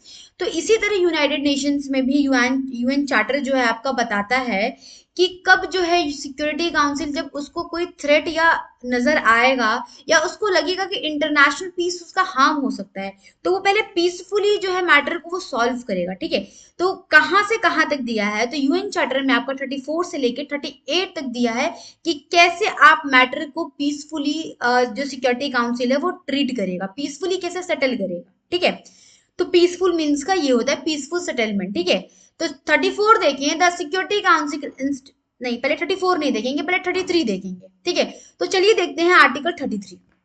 तो चलिए देखते हैं आर्टिकल 33 आपका क्या कह रहा है, आर्टिकल 33 से लेके 38 तक। ठीक है, तो आर्टिकल 33 आपका ये कह रहा है, the peaceful way the first country have to serious dispute and the first try to solve it dispute peacefully through talks, mediation, arbitration, conciliation and judicial settlement। आप जब एडीआर पढ़े होगे तो एडीआर अल्टरनेट डिस्प्यूट रेजोल्यूशन, ठीक है, ADR. ठीक है, तो एडीआर है, एडीआर जैसे कि क्या होता है कि उसमें बहुत सारे प्रोसेस बताए हैं कि कैसे अपने आप डिस्प्यूट्स को सॉल्व करोगे। आर्बिट्रेशन बताया गया है, मीडिएशन बताया गया है, कंसिलिएशन बताया गया, जुडिशियल सेटलमेंट बताया गया है। तो ये प्रोसेस है कि पीसफुली सेटलमेंट का ये मतलब है कि हम पहले पीसफुल सेटल करेंगे अपने डिस्प्यूट को। अगर इंटरनेशनली हम देख रहे हैं कि इंटरनेशनल पीस जो है हार्म हो जाएगा, तो security council first try to settle a dispute by a peaceful means. ठीक है, और पीसफुल मीन क्या है, आपका आर्बिट्रेशन कर सकता है, कंसिलिएशन कर सकता है, जुडिशियल सेटलमेंट कर सकता है। ठीक है, तो ये क्या है, पीसफुल मीन्स है। ठीक है, तो मीडिएशन में क्या होता है, मीडिएशन में क्या होता है, मीडिएशन भी एक आर्बिट्रेशन प्रोसेस है।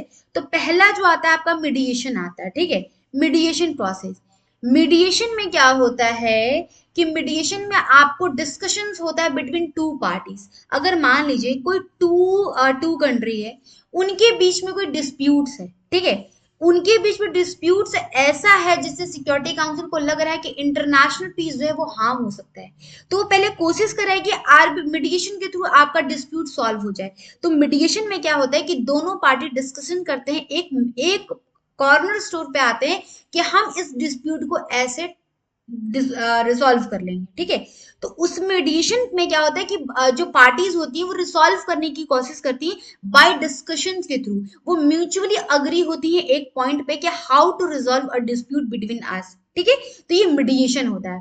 आर्बिट्रेशन क्या होता है, arbitration is more important than mediation and others methods. Why, we have to see कैसे होता है। आर्बिट्रेशन में क्या होता है, आप जब एडीआर पढ़ोगे तो आपको बहुत अच्छे से पढ़ाया गया होगा, फिर भी मैं यहाँ पे आपको डिस्कस कर दे रही हूँ ताकि आप अपने आंसर में अच्छे से लिख सको। ठीक है, तो आप अगर आप आंसर लिख रहे हो तो ये सब आप छोटा छोटा छोटा डिफाइन कर देना ताकि एग्जामिनर को अच्छा लगता है। क्योंकि जब एज वी नो कि हमें जो सेमेस्टर के एग्जाम्स होते हैं उसमें हमें थोड़ा सा कॉपी को भरना पड़ता है, तो हम छोटे छोटे पॉइंट्स को अच्छे से, मतलब अगर कोई भी बड़ा पॉइंट है तो उसमें जो भी छोटे छोटे पॉइंट्स हम उनको थोड़ा थोड़ा लिखते जाएं। ठीक है, तो ये अच्छा लगता है, एग्जामिनर भी खुश होता है और आपको भी, आपके भी जो मैक्सिमम रीच होता है नंबर, आप भी उसको वहां तक पहुंच सकते हो। ठीक है, तो आर्बिट्रेशन में क्या होता है कि आर्बिट्रेशन एक प्रोसेस होता है जिसमें कि अपॉइंट किया जाता है एक न्यूट्रल थर्ड पार्टी।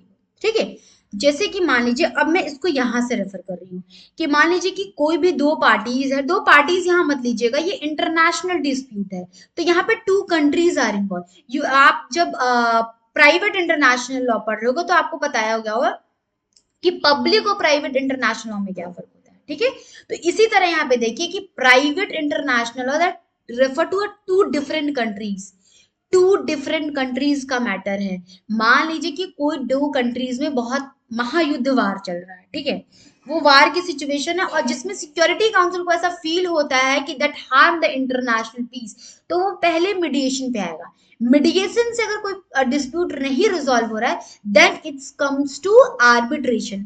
और आर्बिट्रेशन में क्या होता है कि आर्बिट्रेशन में एक न्यूट्रल पार्टी को अपॉइंट किया जाता है। तो वो न्यूट्रल पार्टी कैसे अपॉइंट हो रहा है, मान लीजिए फॉर एग्जाम्पल ए है और बी है, दो कंट्री है, ए अलग कंट्री है, बी अलग है, टू कंट्रीज हैं, तो ए ने एक अपॉइंट किया आर्बिट्रेटर, बी ने एक अपॉइंट किया, फिर इन दोनों ने मिलके एक सी अपॉइंट किया, वही है आपका आर्बिट्रेटर जो आपके डिस्प्यूट को रिजॉल्व करेगा। ऐसे तो देखिए ए वाला क्लेम करेगा कि हमारे से सॉल्व हो डिस्प्यूट, बी वाला क्लेम करेगा बी से हो, तो ये दोनों ने मिलके एक अपॉइंट, ये क्या होगा, न्यूट्रल हो गया। ऐसा नहीं कि ए का है बी का है, ये न्यूट्रल थर्ड पार्टी है, तो ये जो होगा ना ये सॉल्व कराएगा डिस्प्यूट, ठीक है। तो आर्बिट्रेशन का जो डिसीजन होता है वो that are binding in nature, ये याद रखिएगा, ये लिखिएगा कि जो आर्बिट्रेशन का डिसीजन होगा वो बाइंडिंग होगा ना, और मीडिएशन में क्या डिस्कशन हो रहा है, तो they are two different concept. Mediation में क्या हो रहा है कि they are discussing how to resolve dispute, but in arbitration appointing a neutral party, ठीक है, बाय ए और बी, ठीक है, इफ हम कंट्री को यहाँ रेफर करें तो, ठीक है। उसके बाद आता है कंसिलिएशन। कंसिलिएशन क्या होता है कि कंसिलिएशन में जो जो आप डिस्कशन कर रहे हैं ना, उसमें आपको सजेशंस भी देगा, रिकमेंडेशन भी देगा कि how to resolve a dispute, ठीक है। वहां पे मीडिएशन में एक्टिव पार्टिसिपेशन नहीं है, बट कंसिलिएशन में एक्टिव पार्टिसिपेशन है, क्योंकि वहां पर रिकमेंड कर रहा है कि आप अपने डिस्प्यूट को कैसे रिजॉल्व कराओगे, ठीक है। फिर आता है जुडिशियल सेटलमेंट। जुडिशियल सेटलमेंट में जब आपका मैटर यहां से नहीं हो पाया, तो जो क्या है, जो मैटर चल जाएगा जुडिशियल सेटलमेंट में, मतलब आईसीजे में, जो आपका एक एजेंसीज नहीं है, जो आपका एक पीसफुल मीन्स है कि कैसे आप ऑर्गन है किसका, यूनाइटेड नेशन का ऑर्गन है क्या, ICJ, international Court of justice. तो वो मैटर पहुंच जाएगा कहाँ, आईसीजे में, जब यहां से आप नहीं सॉल्व करा पाओगे तो, ठीक है, आईसीजे में चल जाएगा। आईसीजे का जो डिसीजन आएगा वो बाइंडिंग आएगा, ठीक है, वो बाइंडिंग होता है, वी नो दैट। तो ठीक है, आर्टिकल 33 बता रहा है कि कैसे सिक्योरिटी काउंसिल कैसे कैसे करेगा, आप जो है इतना थोड़ा थोड़ा सब डिफाइन कर देना। फिर आता है article 34, Security Council can investigate, the security Council can investigate any problem और situation that might lead to a conflict और थ्रेटन द वर्ल्ड पीस। तो बेसिकली यहाँ इन्वेस्टिगेशन की बात कर रहा है। Security Council have a power to investigate, कि कहाँ पे वो इन्वेस्टिगेट कर सकता है कि जो मैटर है, ऐसा तो नहीं है कि मान लीजिए कोई वार चल रहा है, ठीक है, तो वो इन्वेस्टिगेट कर सकता है कि ये मैटर है, तो हो सकता है कि it might lead to a harm international peace and security, तो इन्वेस्टिगेशन का यहाँ पे पावर है, वो इन्वेस्टिगेट कर सकता है। आर्टिकल 34 बस इतना बता रहा है, ठीक है। आर्टिकल 35 क्या बता रहा है, any country can report a dispute, a UN member country can bring a dispute to the countries to the security council, even the non-member, if they are agree to follow a UN rules. Yet this is more important. Why this is more important, listen. जैसा कि हमें पता है कि united nations में members हैं, members of the country are there, they are not a separate entity like a UN itself, they are only formed because of they are organs, and they are a composition of dozens of members of the country, ठीक है। तो वो जो countries members है ना, they play a crucial role, ठीक है। तो उसी कंट्री का कमाल है सब यूनाइटेड नेशन का फॉर्म होना, ठीक है। तो मान लीजिए कि किसी यूएन के मेंबर कोई नहीं है, मान लीजिए कि कोई भी, India is a part of that member, ठीक है, पहली बात। तो मान लीजिए कि कोई भी कंट्री जो है यूएन का मेंबर नहीं है, यूएन का पार्ट नहीं है, they can also, any country can report it, that is more important. See what happened in this, अगर कोई कंट्री नॉन मेंबर है यूनाइटेड नेशन का, they can also report, for what purpose, dispute. Any UN country can bring a dispute to the Security Council, even the non-members, so if they agree to follow a UN rules, ठीक है, वो भी कर सकता है। Article 32 जो है ना आपका बात करता है, आप जाके चेक कर लीजिएगा आर्टिकल 32। आर्टिकल 32 बात कर रहा है कि अगर कोई भी नॉन मेंबर है, नॉन पार्टिसिपेशन है उसका, तो वो भी जाके रिपोर्ट कर सकता है। क्यों कर सकता है? आपके मन में क्वेश्चन आ गया कि treaty is international convention, if they are party to that convention they can only enforce it, they are binding teeth, आप ये फॉलो करो। क्यों ऐसा हो रहा है?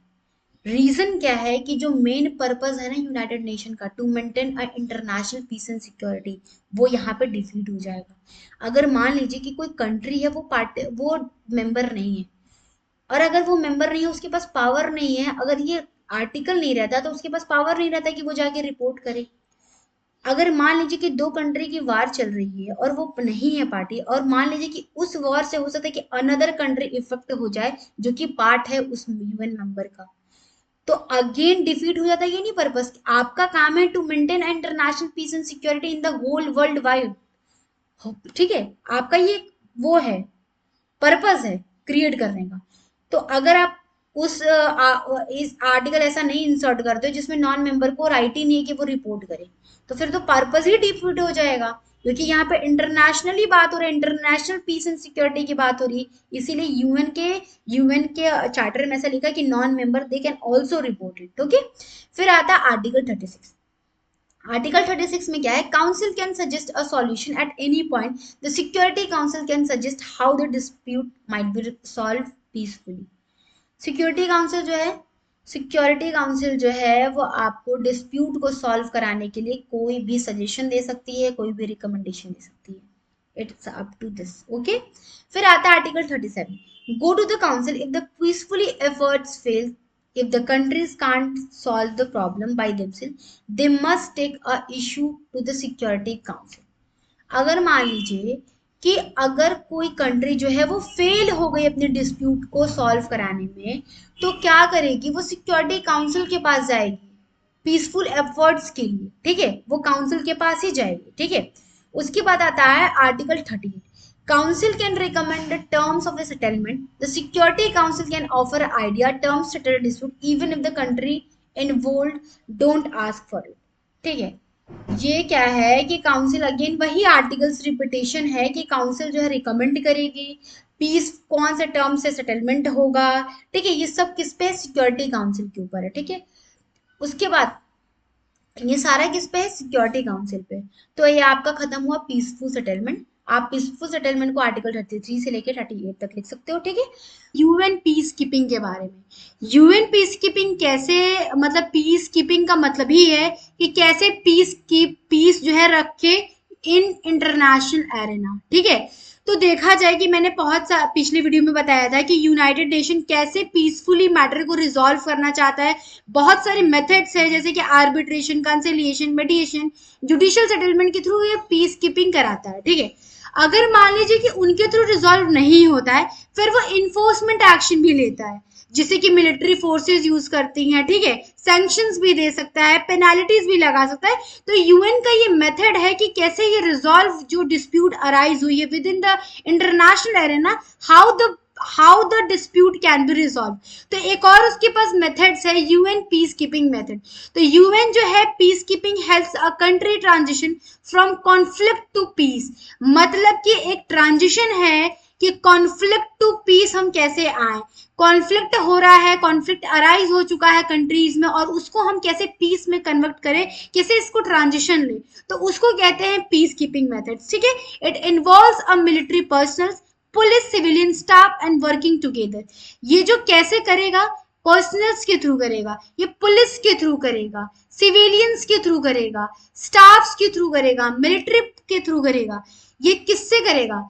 जो यूएन्स के मेंबर्स होते हैं, जो मेंबर्स परमानेंट मेंबर है, उनके भी मिलिट्री स्टाफ्स होते हैं, तो मिलिट्री स्टाफ्स के थ्रू करेगा, सिविलियन स्टाफ्स के थ्रू करेगा, पुलिस के थ्रू ये प्रॉब्लम को रिजॉल्व करेगा। वो खुद जाके डिस्प्यूट्स नहीं सॉल्व करता, बल्कि मैंने स्टेप डे फर्स्ट बताया था, जब मेरी पहली वीडियो थी उसमें मैंने बताया था कि यूनाइटेड नेशन खुद में अपने आप में एक ऑर्गन नहीं है, बल्कि वो सप्लीमेंट्री है सारे ऑर्गन्स के लिए, क्योंकि अगर सारे ऑर्गन्स ना रहे तो यूनाइटेड नेशन एग्जिस्ट ही नहीं करेगा। That's why we call sometimes United Nation is a मतलब United Nation as a wheels of a chariot, two wheels है किसकी, चैरियोट की, ठीक है। इसीलिए जो कभी कभी कहा जाता है कि united nations are two wheels of chariot. क्यों कहा जाता है कि वो एक दूसरे के मतलब कि अगर और मेंबर्स नहीं है तो वो यूनाइटेड नेशन एग्जिस्ट ही नहीं कर पाएगा, कंट्रीज के इन्वॉल्वमेंट से या उसका ऑर्गेनाइजेशन बना है, ठीक है। क्योंकि बहुत सारे कंट्रीज हैं जो मिलके एक ऑर्गेनाइजेशन बनाए हैं कि हाँ हम कैसे इंटरनेशनल पीस को सिक्योर करेंगे।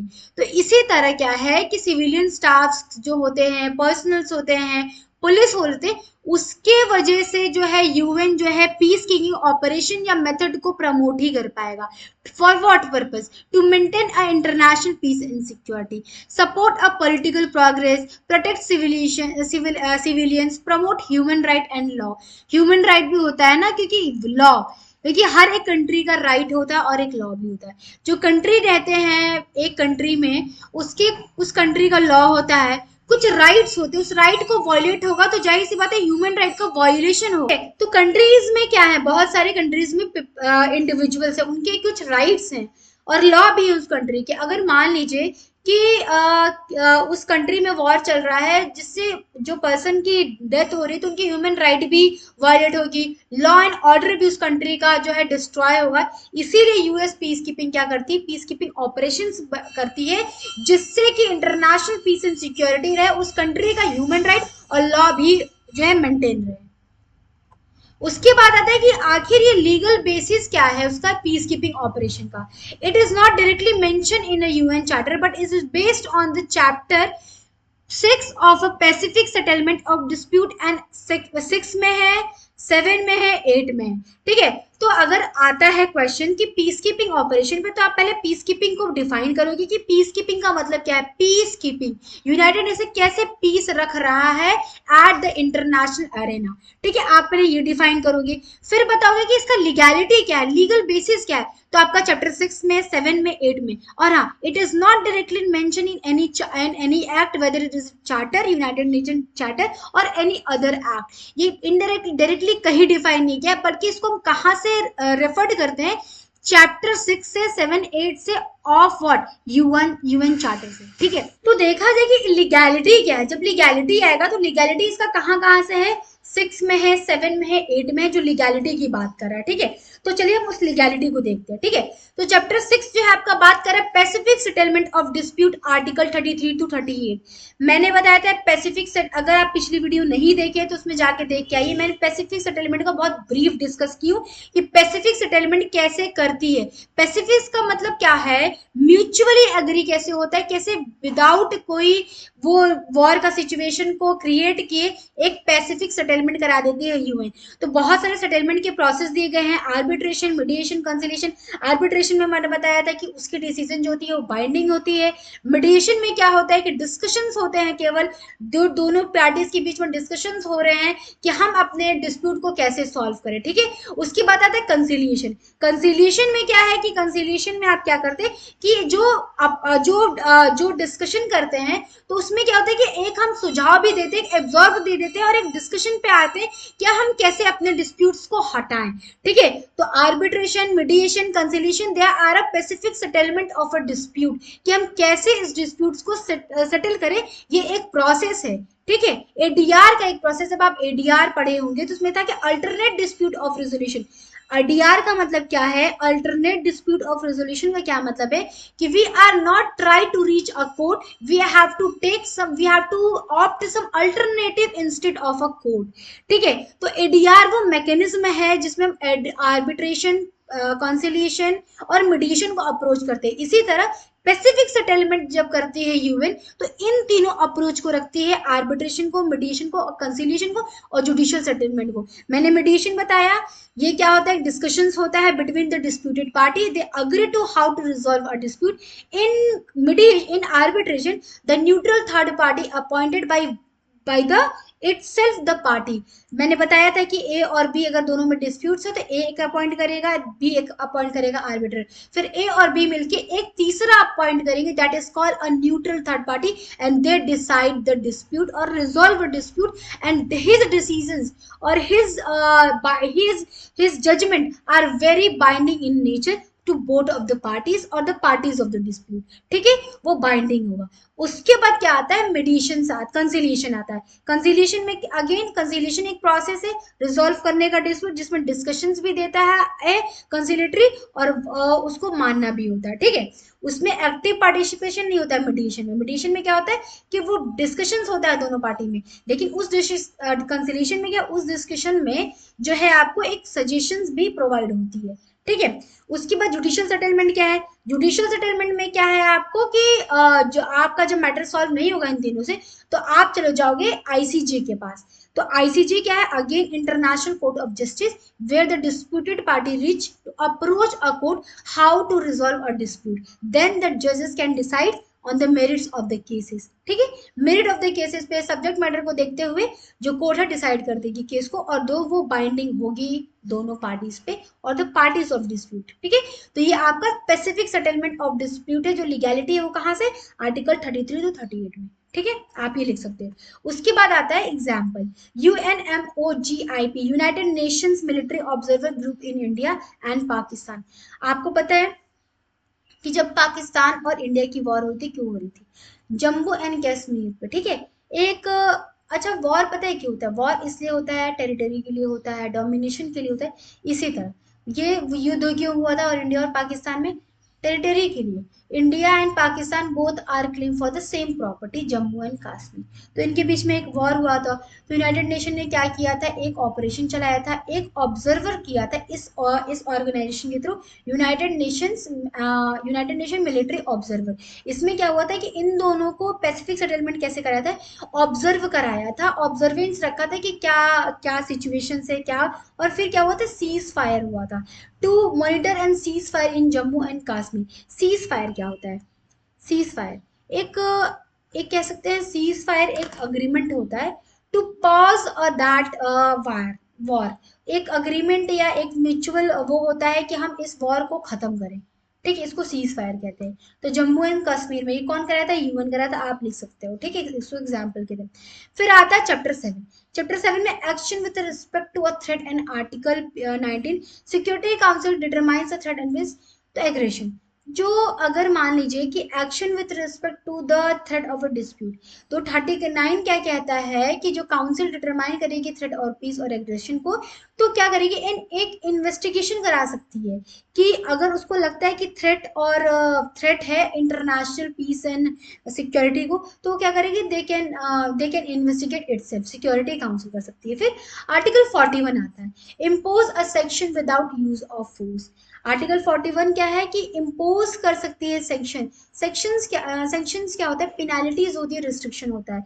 जैसे कि बहुत सारी कंट्री जो होती है, सेंक्शंस क्या करेगी यूनाइटेड नेशन, कि बहुत सारी कंट्री एक दूसरे से ट्रेड करती है, ठीक है, तो वो क्या करेगी, वो बंद करा देगी, वो ट्रेड को दंड करा देगी, वो कोई ट्रेड नहीं करे। जैसे कि हम और एक कंट्री है, उससे हमारा एक फ्री ट्रेड का अग्रीमेंट है कि आप जो भी इम्पोर्ट एक्सपोर्ट करोगे हम उस पर टैक्स नहीं लगाएंगे, तो यह खत्म करवा देगी। इम्पोज सेक्शंस कर सकती है, पेनाल्टीज करा सकती है, दूसरी कंट्री पे कहती है कि आपको इतने फाइन भरने हैं, they can also do so without use of force. ये क्या है, विदाउट यूज ऑफ फोर्स ही तो है। सैंक्शंस पेनाल्टीज क्या है, यूज ऑफ फोर्स नहीं, यहाँ पे मिलिट्रीज को नहीं भेज रही है वॉर को खत्म करने के लिए, यहाँ पे सैंक्शंस कर रही है, पेनाल्टीज या रिस्ट्रिक्शन लगा रही है। रिस्ट्रिक्शन लगा दे कि आप दोनों डिप्लोमेसी जो आप दोनों के बीच, आप दोनों के कंट्री के बीच में खत्म, ये सब करा सकती है, ठीक है। तो ये क्या है, पीसफुल पीस कीपिंग ऑपरेशन है, मेथड्स है। फिर आता है article 42, authorize the use of force necessary if the provide a basis of robust peacekeeping और peace enforcement mission, healthy strong, इसका मतलब है, ठीक है। तो ऑथराइज कर सकती है यूज ऑफ फोर्स के लिए, इफ नेसेसरी, इफ नेसेसरी, पहले वो पीसफुल करेगी, उसके बाद अगर लगता है तो ही कराएगी, ठीक है। आपका आता है आपका लीगैलिटी वाला जो है आपका लास्ट जो लीगैलिटी का है, वो चैप्टर 7 रीजनल कैसे लीगैलिटी है। अब आता है आपका चैप्टर 7, ठीक है, 8 सॉरी, अब आता है आपका chapter 8 regional arrangements, article 52 and 53।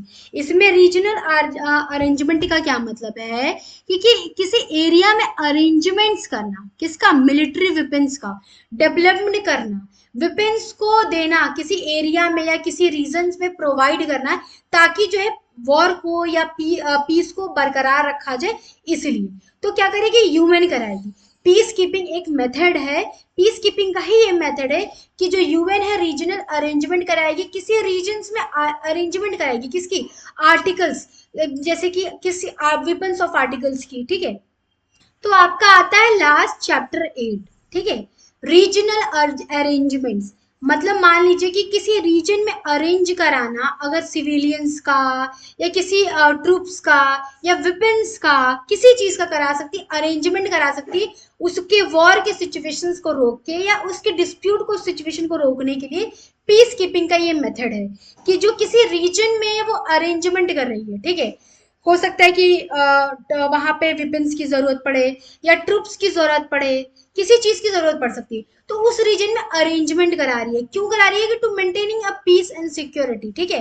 तो पीस कीपिंग ऑपरेशन में भी coordinate with the regionals group, coordinate African union, NATO. NATO क्या है? नाटो एक नॉर्थ अटलांटिक ट्रीटी ऑर्गेनाइजेशन है।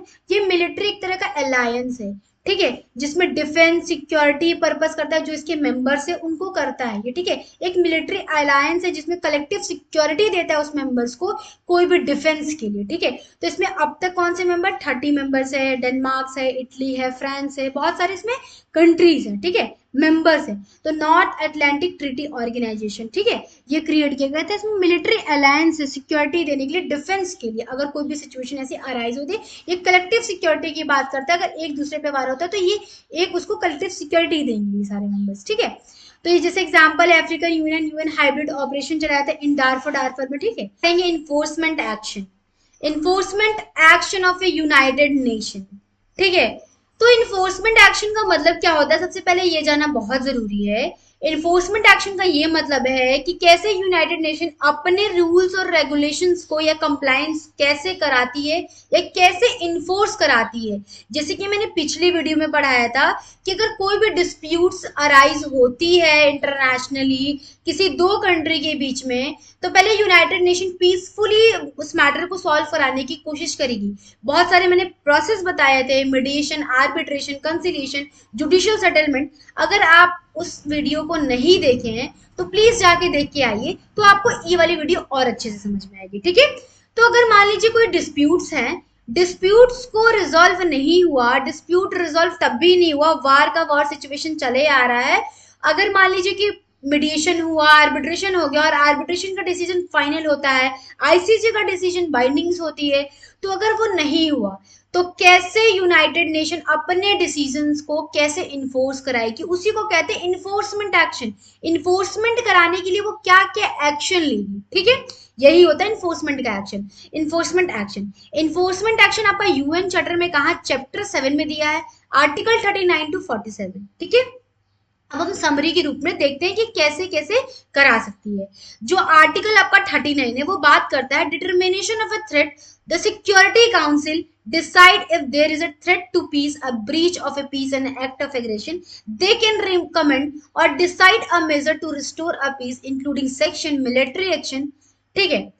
अगर आर्टिकल 39 ये बता रहा है कि अगर लगता है यूनाइटेड नेशन को कि कोई थ्रेट है, डिटर्मिनेशन ऑफ ए थ्रेट है, उसका पीसफुल सेटलमेंट है वो नहीं हुआ, तो यूनाइटेड नेशन क्या करेगी कि उस टाइम पे वो डिसाइड करेगी मैटर्स को कि कैसे वो रिस्टोर करे पोजीशन, पीस को। मतलब जो अशांति फैली हुई है, दो कंट्रीज में या बहुत सारे कंट्रीज में वॉर होते जा रहा है, बहुत ज्यादा वॉर की सिचुएशन अराइज हो रही है, जिससे क्या होगा कि बहुत लोग मरे होंगे, मर सकते हैं। तो उस पोजीशन को रिस्टोर कैसे कराए, उसके लिए वो एक्शन लेती है। क्या ले सकती है? सैंक्शंस कर सकती है, मिलिट्री एक्शंस ले सकती है, मतलब अपनी अपनी मिलिट्री एक्शंस को भेज सकती है वहां पे, कोई ऐसा सिचुएशन क्रिएट कर देगी जिससे क्या होगा कि आपका जो डिस्प्यूट है वो सॉल्व हो जाए, ठीक है। डर पैदा करने से क्या होता है? शांति हो जाती है। तो इसी तरह यूनाइटेड नेशन भी क्या करेगी? मिलिट्री एक्शंस भेजेगी, मिलिट्रीज को भेजेगी, ताकि वहां वॉर की सिचुएशंस को रोक दिया जाए, और चाहे वो मिलिट्री एक्शंस कैसी भी हो सकती है, ठीक है। वो पीसफुली तो नहीं होगी, मिलिट्री एक्शंस होंगी, ठीक है। तो मिलिट्री एक्शंस या सैंक्शन, सैंक्शन का क्या मतलब है कि पेनाल्टीज लगाना या उस पर फाइन लगाना। अगर मान लीजिए कि कोई भी एक्शंस, कोई भी कंट्रीज, दो डिस्प्यूट्स हैं, अगर उसने नहीं पीसफुली सेटल नहीं हुआ, तो what they can do us including a section. Section क्या होता है? पेनाल्टीज होती है, एक तरह की फाइन होती है जो लगाती है कौन? कंट्री, यूनाइटेड नेशन लगाएगी। और वो कैसे लगाएगी? इकोनॉमी के तौर पे लगाएगी, डिप्लोमेटिक रिलेशंस को लगाएगी। मान लीजिए क्योंकि दो कंट्री में कोई ट्रेड है, ठीक है, दो कंट्री में ट्रेड की अग्रीमेंट है, तो उस पर वो सेक्शन लगा देगी, वो बार कर देगी ताकि आप, तो मिलिट्री एक्शन या सैंक्शन लगा देगी। ठीक है, क्या कैसे करेगी वो? अगर उसको लगता है कि कोई थ्रेट है, सिक्योरिटी काउंसिल को फील होता है कोई थ्रेट है जिससे क्या होता है कि इंटरनेशनल पीस, आपकी सिक्योरिटी हार्म हो सकती है, तो वो क्या करेगी? सैंक्शंस लगा देगी। सैंक्शन क्या होता है? एक पेनाल्टीज होती है, रिस्ट्रिक्शन होती है। ठीक है, तो यूनाइटेड नेशन क्या करेगी? पेनाल्टीज या रिस्ट्रिक्शन लगा देगी। और कैसे लगाएगी? क्योंकि मान लीजिए कि जैसे बहुत सारे रिस्ट्रिक्शन होते हैं, जैसे कि मान ली क्या लगाएगी? अगर मान लीजिए कि दो कंट्री के बीच में कोई ट्रेड है, बिजनेस है, तो उस ट्रेड को वो कट कर देगी, तो क्या होगा? रिस्ट्रिक्शन लगा दी। इकोनॉमिक में फाइन लगा देगी किसी कंट्री पे कि नहीं आपको इतना पेनाल्टीज देना पड़ेगा।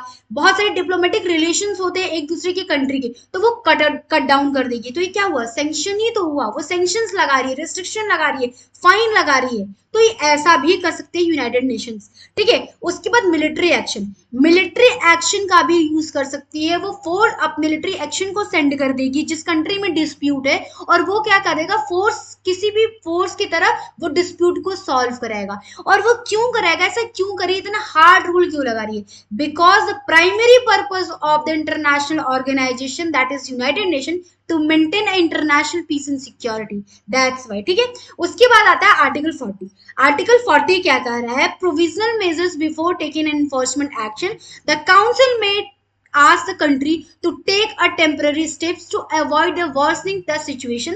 The steps are not the final decision and they don't affect the legal right of any party. What does it mean?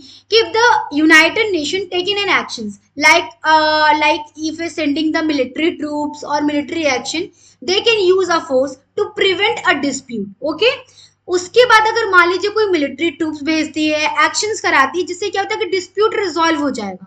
But जो दो पार्टीज में डिस्प्यूट है उसका ये मतलब नहीं कि एक पार्टी हार गया है या वो अपनी राइट को छोड़ दिया है या उसका राइट जो है हार्म हो जाएगा।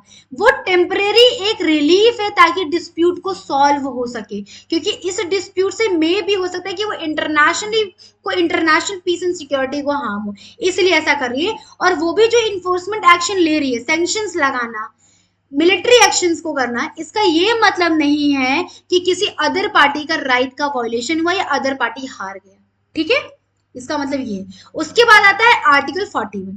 आर्टिकल 41 क्या बात कर रहा है? Non military measure if force isn't necessary the council can order the economic session, cutting off the communication, serving diplomatic relation, they are a binding on the UN members.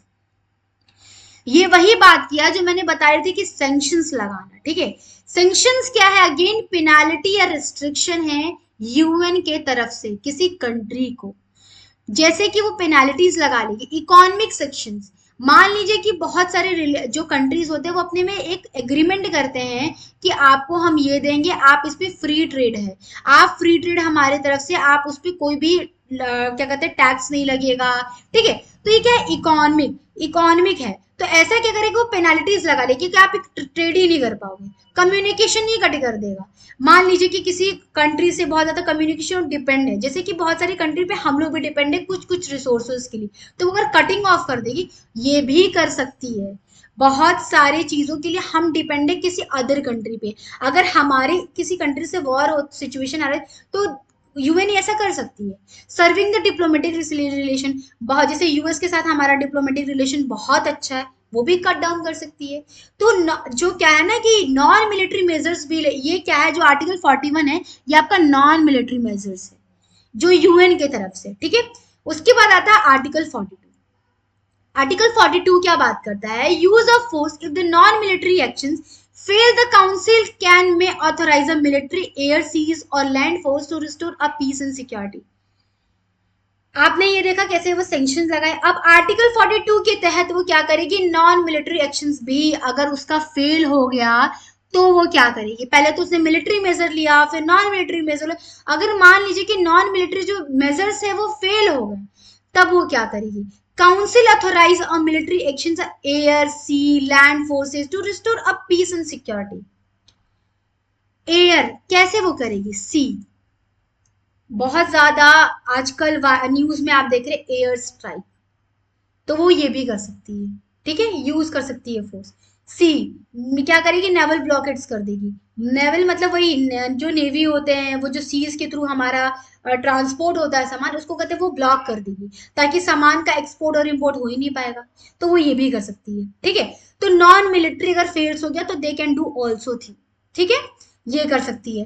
तो क्या ये non military actions fails, then UN united nation they can do also, air strike करा देना, naval ब्लॉकेट्स करा देना। तो ये क्या है, ये यही सब है, एयर सी। उसके बाद आता है article 43, agreement to provide a force, it is made of a chief staff from the permanent 5 members.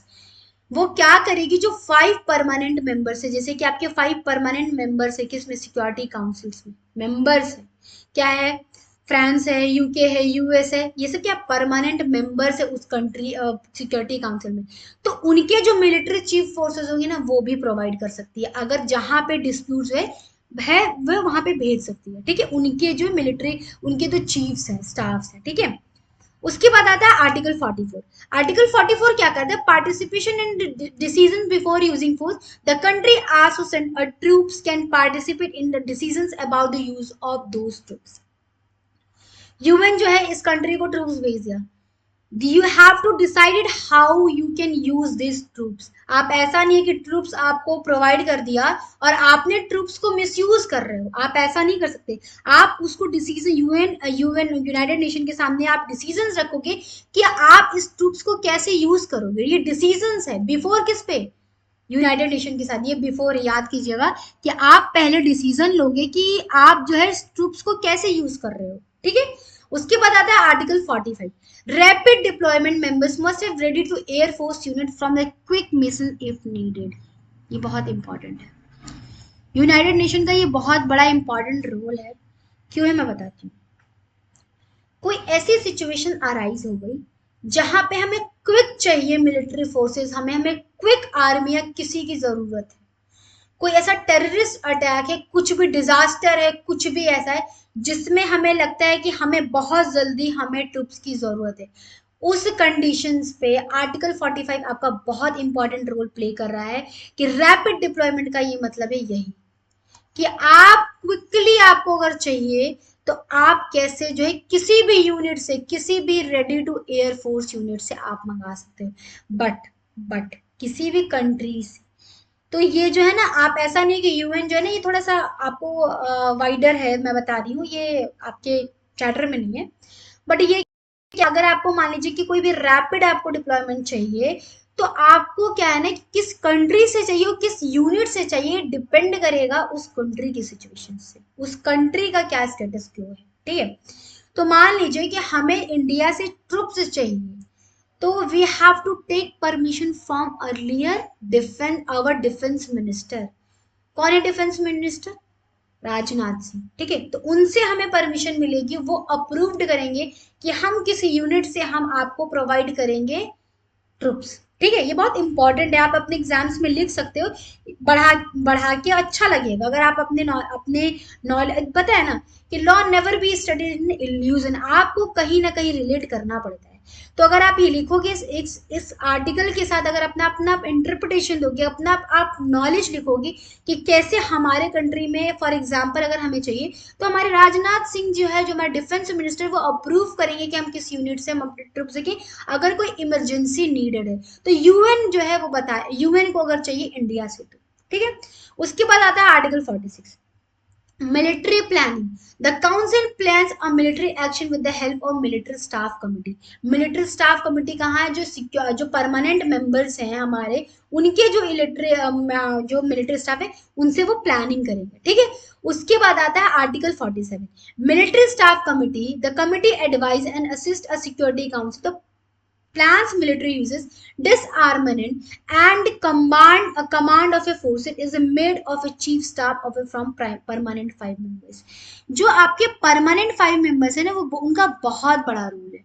जब मैं आपको नेक्स्ट वीडियो बताऊंगी तो उसमें बताऊंगी कि कैसे procedure, how they play a crucial role in a united nations. ठीक है, वो बताऊंगी। अभी आप इतना जान लो कि जो परमानेंट 5 मेंबर्स की जो मिलिट्री वो होते हैं ना, मिलिट्री स्टाफ कमिटीज होते हैं, वो एड एंड एडवाइस देंगे किसको, सिक्योरिटी काउंसिल को, कि कैसे वो सजेस्ट करे, कैसे वो प्लान करे, कैसे वो क्या करे।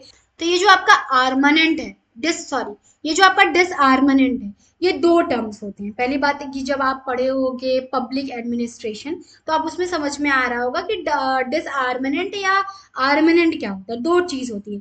डिसआर्मामेंट में क्या होता है कि reduction of A military weapons, जितने भी आपके पास बायोलॉजिक न्यूक्लियर वेपन्स होते हैं उसको क्या कहते हैं, एलिमिनेट करना, उसको हटाना, उसको रिड्यूस करना, उसको डिसआर्मामेंट कहते हैं। और आर्मामेंट क्या होता है कि जब आप अपने वेपन्स को इंक्रीज करते हो। अच्छा, डिसआर्मामेंट क्यों है, ताकि आपके अगर मान लीजिए कि बहुत ज्यादा वेपन्स है, तो हो सकता है कि उसका मिसयूज हमारी कंट्री करे।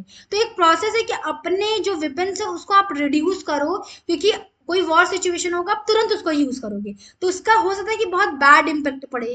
तो इसीलिए क्या है कि मिलिट्री जो सिक्योरिटी काउंसिल वो प्लान्स करेगी मिलिट्री उसको, कि डिसआर्मामेंट, अपने रिडक्शन ऑफ, जैसे जो भी आपके पास वेपन्स है उसको कैसे रिड्यूस करो, जितने भी न्यूक्लियर वेपन्स है आपके पास, जो भी प्लान है जिससे अदर कंट्री हार्म हो सकती है।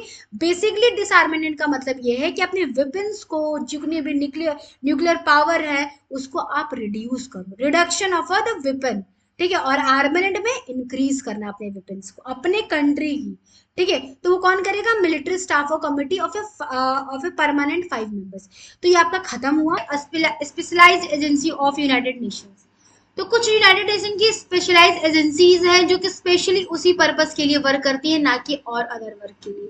जैसे कि आपका यूनाइटेड नेशन जो है उसका प्राइमरी गोल है to maintain international peace and security, वैसे यूनाइटेड की बहुत सारे ऑर्गन्स है जो कुछ स्पेशली उन्हीं के लिए बनी है, और उनकी एजेंसीज हैं जो स्पेशली उसी के बेसिस के लिए बनाई गई है, उसी पर्पस के लिए वो वर्क करती है। सबसे पहले जो आता है WHO। ठीक है, WHO को कब फाउंड किया गया था, 7 अप्रैल में। ठीक है, इसीलिए इस डेट को हम लोग क्या मंगाते हैं, वर्ल्ड हेल्थ डे मनाते हैं। ठीक है, WHO को फाउंड किया गया था 7 अप्रैल का, और इसका मोटो है, हर कह सकते हैं हर ऑर्गेनाइजेशन का कुछ एक गोल होता है, एक मोटो बनाते हैं। ठीक है, तो WHO का क्या है, health for all. Health for all का मतलब कि सबके लिए, सारे दुनिया के लिए है, वर्ल्ड के लिए है ये ऑर्गेनाइजेशन, जो कि बहुत ज्यादा कोऑर्डिनेट करके इंटरनेशनली हेल्थ एफर्ट को देखती है, जांचती है कि क्या हो सकता है हेल्थ में, क्या कर सकते हैं, क्या कुछ अच्छा कर सकते हैं जिससे जो कंट्री है या वर्ल्ड है वो सुरक्षित रहे बीमारियों से। ठीक है, तो वर्ल्ड हेल्थ ऑर्गेनाइजेशन जो है बहुत ही क्रूशियल प्ले किया था कब, कोविड-19 में। कोविड-19 में आप देख सकते हैं कि अगर वर्ल्ड हेल्थ ऑर्गेनाइजेशन नहीं होता तो शायद जो दुनिया भर में हम जीनोसाइड का नाम देते हैं कोविड-19 को, कि कोविड-19 से जीनोसाइड हुआ था, जैसे मास ऑफ किलिंग कहते हैं, mass of people are died, उस टाइम पे अगर वर्ल्ड हेल्थ ऑर्गेनाइजेशन नहीं होते तो शायद एक जो दुनिया रहती वो खत्म हो जाती, अकॉर्डिंग टू मी। क्योंकि वर्ल्ड हेल्थ ऑर्गेनाइजेशन इतना अच्छा वाइटल रोल प्ले किया था कि कब से कब लॉकडाउन होगा जिससे जो डिजीज है वो कम्युनिकेबल नहीं होगी। क्योंकि होता क्या है कि जो वर्ल्ड हेल्थ ऑर्गेनाइजेशन होती है, जो ये ऑर्गेनाइजेशन है, ये ट्रेस करती है बीमारियों को कि कैसे ये बीमारी कम्युनिकेबल है, नॉन कम्युनिकेबल है, कितने देर में ये स्प्रेड हो सकता है, क्या इसका कॉन्सिक्वेंस होगा, कौन सी मेडिसिन लाई जाए, किससे ये वायरस खत्म, ये सारा प्लेट किसका है, WHO का है। इसीलिए ये ऑर्गेनाइजेशन बहुत इंपॉर्टेंट है। ठीक है, तो ये world for health for all, इसीलिए इसका मोटो दिया गया कि सबके लिए हेल्थ। ठीक है, उसके बाद ये कैसे करती है, रिसर्च करती है, गाइडलाइंस करती है, इमरजेंसीज में ये वर्क करती है। ठीक है, ये कैसे वो करे, और ये किसके साथ करती है, गवर्नमेंट को, वो सारे गवर्नमेंट, सारे कंट्रीज को अवेयर करती है कि ऐसे सिचुएशंस हो सकती है, आप ऐसा करो, ये मेडिसिन प्रेफर है, चाहे कुछ भी, वो उसी के अकॉर्डिंग हम हर करते हैं। ठीक है, उसके जो रेलेवेंट आर्टिकल्स है आप देख सकते हो 57 से 63, you can refer this article. उसके बाद आता है दूसरा agency FAO, food and agriculture organisation. Food security and agriculture, ये बहुत ही इंपॉर्टेंट ऑर्गेनाइजेशन है। इसमें क्या है कि हंगरनेस को, मतलब वर्ल्ड भर में जितने हंगरनेस है, ठीक है, उस चीज को देखता है कि हमारा वर्ल्ड कितने हंगरनेस इंडेक्स पे है। ये एक इंडेक्स भी पब्लिश करता है, world hungerness index, if I am not wrong. ठीक है, कि कौन सी कंट्री किस पोजीशन पे है। ठीक है, शायद इंडिया लोवेस्ट में ही आता है, क्योंकि हमारे यहाँ बहुत ज्यादा ही हंगरनेस है, ऐसा आपको भी पता होगा। फिर माल न्यूट्रिशन। तो ये माल न्यूट्रिशन क्या होता है? माल न्यूट्रिशन, फूड फाइट हंगर, ये माल न्यूट्रिशन क्या है? माल न्यूट्रिशन मान लीजिए कि मतलब उस टाइप का न्यूट्रिशन ना, डिफिशियंसी ऑफ न्यूट्रिशन। ठीक है, विटामिन मतलब बहुत सारे विटामिन या किसी आयरन की डिफिशियंसी उसकी है हमारे वर्ल्ड में, जिसकी वजह से ग्लोबली डेथ हो रही है लोगों की। तो इस चीज को वो फाइंड करना है, कैसे इसको टैकल करना है, वो इसलिए ऑर्गेनाइजेशन बनाया गया। ठीक है, हंगर इंडेक्स क्या है हर कंट्री का। ठीक है, तो इन सब पर्पजों के लिए ये बनाया गया। फार्मिंग ऑफ फिशरीज, फार्मिंग मान लीजिए कि फार्मिंग के लिए कि बेटर वे क्या है किसी कंट्री के लिए। मान लीजिए कोई डिजास्टर आ गया, ये और स्पेशलाइज एजेंसी है, मान लीजिए किसी कंट्री में फ्लड आ गया, डिजास्टर आ गया, जैसे इनफर्टाइल लैंड हो गई, जिसकी वजह से प्रोडक्शन नहीं हो रहा है एग्रीकल्चर का, तो उस केस में क्या करेगी, इसको एड एंड एडवाइस देगी, ये कैसे बेटर वे होता है ताकि आप फार्मिंग कर सको। ठीक है, यू नो ना, agriculture is only one source of to live. ठीक है, एग्रीकल्चर क्या है? जीने का अधिकार है, जीने का एक वो है, हमारा बेस है, जिसकी वजह से हम आज जिंदा है। तो उसकी वजह से ये बनाया गया। ठीक है, फिशरीज है। फिशरीज क्यों इंपॉर्टेंट है? फिशरीज आपको पता है कि बहुत सारे मेडिसिन में फिशरीज, फिश ऑयल बहुत ज्यादा यूज होते हैं, बहुत ही विटामिन B12 वगैरह होते हैं। ये सब क्या है? ये सब वो है, विटामिन है, जिसकी वजह से अगर डिफिशियंसी होगी तो इसकी वजह से लोग कहीं ना कहीं लोगों के हेल्थ पे इफेक्ट पड़ेगा, इसलिए ऑर्गेनाइजेशन बनाया। तो इसको फाइंड करना, कैसे फिशरीज को प्रमोट करे, बेटर क्लीनिंग वे से फिशरीज को निकाले, कैसे फिशरीज से हम दवा जो चीजें यूज होती उसका मछलियों का बहुत ज्यादा यूज है। ठीक है, इन मेडिसिन में। ठीक है, तो इसके वजह से ये ऑर्गेनाइजेशन बनाया गया। ठीक है, उसके बाद पॉलिसी होता है, एडवाइस दिया जाता है, ग्लोबल डाटा बनाया जाता है एग्रीकल्चर का, कि कैसे बेटर वे से हम एग्रीकल्चर प्रोड्यूस करें। अगर मान लीजिए किसी कंट्री में फ्लड आ गया, डिजास्टर आ गया, मान लीजिए कुछ भी हो गया जिसकी वजह से क्या हुआ, प्रोडक्शन बहुत कम हो गया, इनफर्टाइल हो गई जमीन, तो क्या ये ऑर्गेनाइजेशन किस लिए बनाया गया? ताकि उस कंट्री को वो प्रमोट करे। ठीक है, उसके बाद आता है तीसरा आपका agency, UNESCO, united nation educational scientific and cultural organisation. ठीक है, एजुकेशन को, साइंस को, कल्चर को, हेरिटेज को, वर्क को प्रमोट करने। लेकिन आपके दिमाग में आया होगा कि इसको क्या प्रमोट करने की जरूरत है, क्योंकि साइंस का, कल्चर का, ऑर्गेनाइजेशन का, हेरिटेज का कोई बाउंड्री नहीं है। ताजमहल इंडिया में है, बट वो सबके लिए, टूरिस्ट भी आते हैं घूमने के लिए, तो उसको भी सेव करना बहुत जरूरी है, उसको प्रोटेक्ट करना बहुत जरूरी है। इसलिए ऑर्गेनाइजेशन में कि जितनी भी हेरिटेज साइट्स बने हैं कंट्री में, अगर आप उसको प्रमोट नहीं करेंगे तो बेसिस जो एक कंट्री की वो होती है ना, एक जाना जाना, जैसे कि कंट्री कैसे जानी जाती है, कंट्री टेरिटरी से जानी जाती है, पहली चीज हेरिटेज से जानी जाती है, कल्चर से जानी जाती है। जैसे कि अब यूपी को अयोध्या के नाम, अयोध्या जो है यूपी में है, तो उसको बहुत फेमस है अयोध्या, क्योंकि वो यूपी में है। तो यूपी को कैसे जाना गया? अयोध्या से जाना गया। तो कैसे ये पता है, बहुत ही जियो पॉलिटिकल लेवल पे बहुत ज्यादा काम करती है। ठीक है, हर एक कंट्री अपने लिए।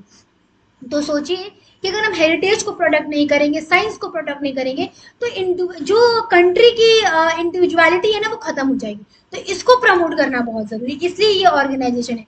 कोई बाउंड्री नहीं होती है हेरिटेज की। ताजमहल इंडिया में है, बट बहुत सारे टूरिस्ट आते हैं उसको विजिट करने, घूमने फिरने, तो प्रोटेक्ट करना बहुत जरूरी है। साइंस का कोई बॉर्डर नहीं है। कोई भी अगर मान लीजिए कि कोई भी साइंस अपना लगा के कोई भी कुछ इन्वेंट करता है, तो उसका कोई बॉर्डर नहीं हो सकता कि वो इन्फ्रिंज किसी और कंट्री में हो जाए। तो उन सबको प्रोटेक्ट करना बहुत जरूरी है। ठीक है, हेरिटेज हुआ, कल्चर हुआ, जो कंट्री की कल्चर्स होती हैं उसको भी हमें प्रोटेक्ट करनी चाहिए। ठीक है, तो इसलिए ये ऑर्गेनाइजेशन बनाया। फिर उसका देखिए रेलेवेंट आर्टिकल है, you can refer in UN charter. ठीक है, उसके बाद आता है ILO, इंटरनेशनल लेबर ऑर्गेनाइजेशन। ये ऑर्गेनाइजेशन बहुत इंपॉर्टेंट है, क्योंकि ये ऑर्गेनाइजेशन हमें बताता है कि क्या लेबर की क्या जो कंडीशंस है, लेबर को हम कैसे लेबर की कंडीशंस को सही किए, फेयर वेजेस देखिए, डिटर्मिनेशन ऑफ ए वेजेस को देख के, उनके वर्क को देख के, उनका क्या हॉलीडेज का टाइम होगा, सस्पेंशन और सस्पेंड और टर्मिनेशन ऑफ द एम्प्लॉय, क्या क्या कंडीशन, इन सब को क्या ऑर्गेनाइजेशन ये क्या करती है, वो करती है, प्रमोट करती है कि कैसे एक फेयर वेजेस एम्प्लॉय को मिलना चाहिए, सस्पेंशन और टर्मिनेशन क्या होगा, क्या रूल्स होंगे टर्मिनेट करने को एम्प्लॉय को। अगर मान लीजिए कोई विम्स और फैंसीज पे किसी कंट्री में एम्प्लॉय को रखा जा रहा है, निकाला जा रहा है, तो अनएम्प्लॉयमेंट इससे राइज होगा, होगा ना। इसीलिए ऑर्गेनाइजेशन ये बनाई गई है कि ताकि हर कंट्री का एक इंडेक्स भी पब्लिश होता है कि कौन सी कंट्री किस पोजीशन पे है, ठीक है। तो इन सब का होना बहुत जरूरी है, ठीक है। उसके बाद आप रेलेवेंट आर्टिकल्स दे सकते हैं यूएन चार्टर में, ठीक है। उसके बाद आता है IMF, international monetary fund, focus global financial stability. मान लीजिए किसी कंट्री को जरूरत पड़ा, एक ये फंड होता है, ठीक है। फंड है जहां पे किसी भी कंट्री को अगर जरूरत लगती है तो वो यहाँ से ले सकता है, but subject to the limitations.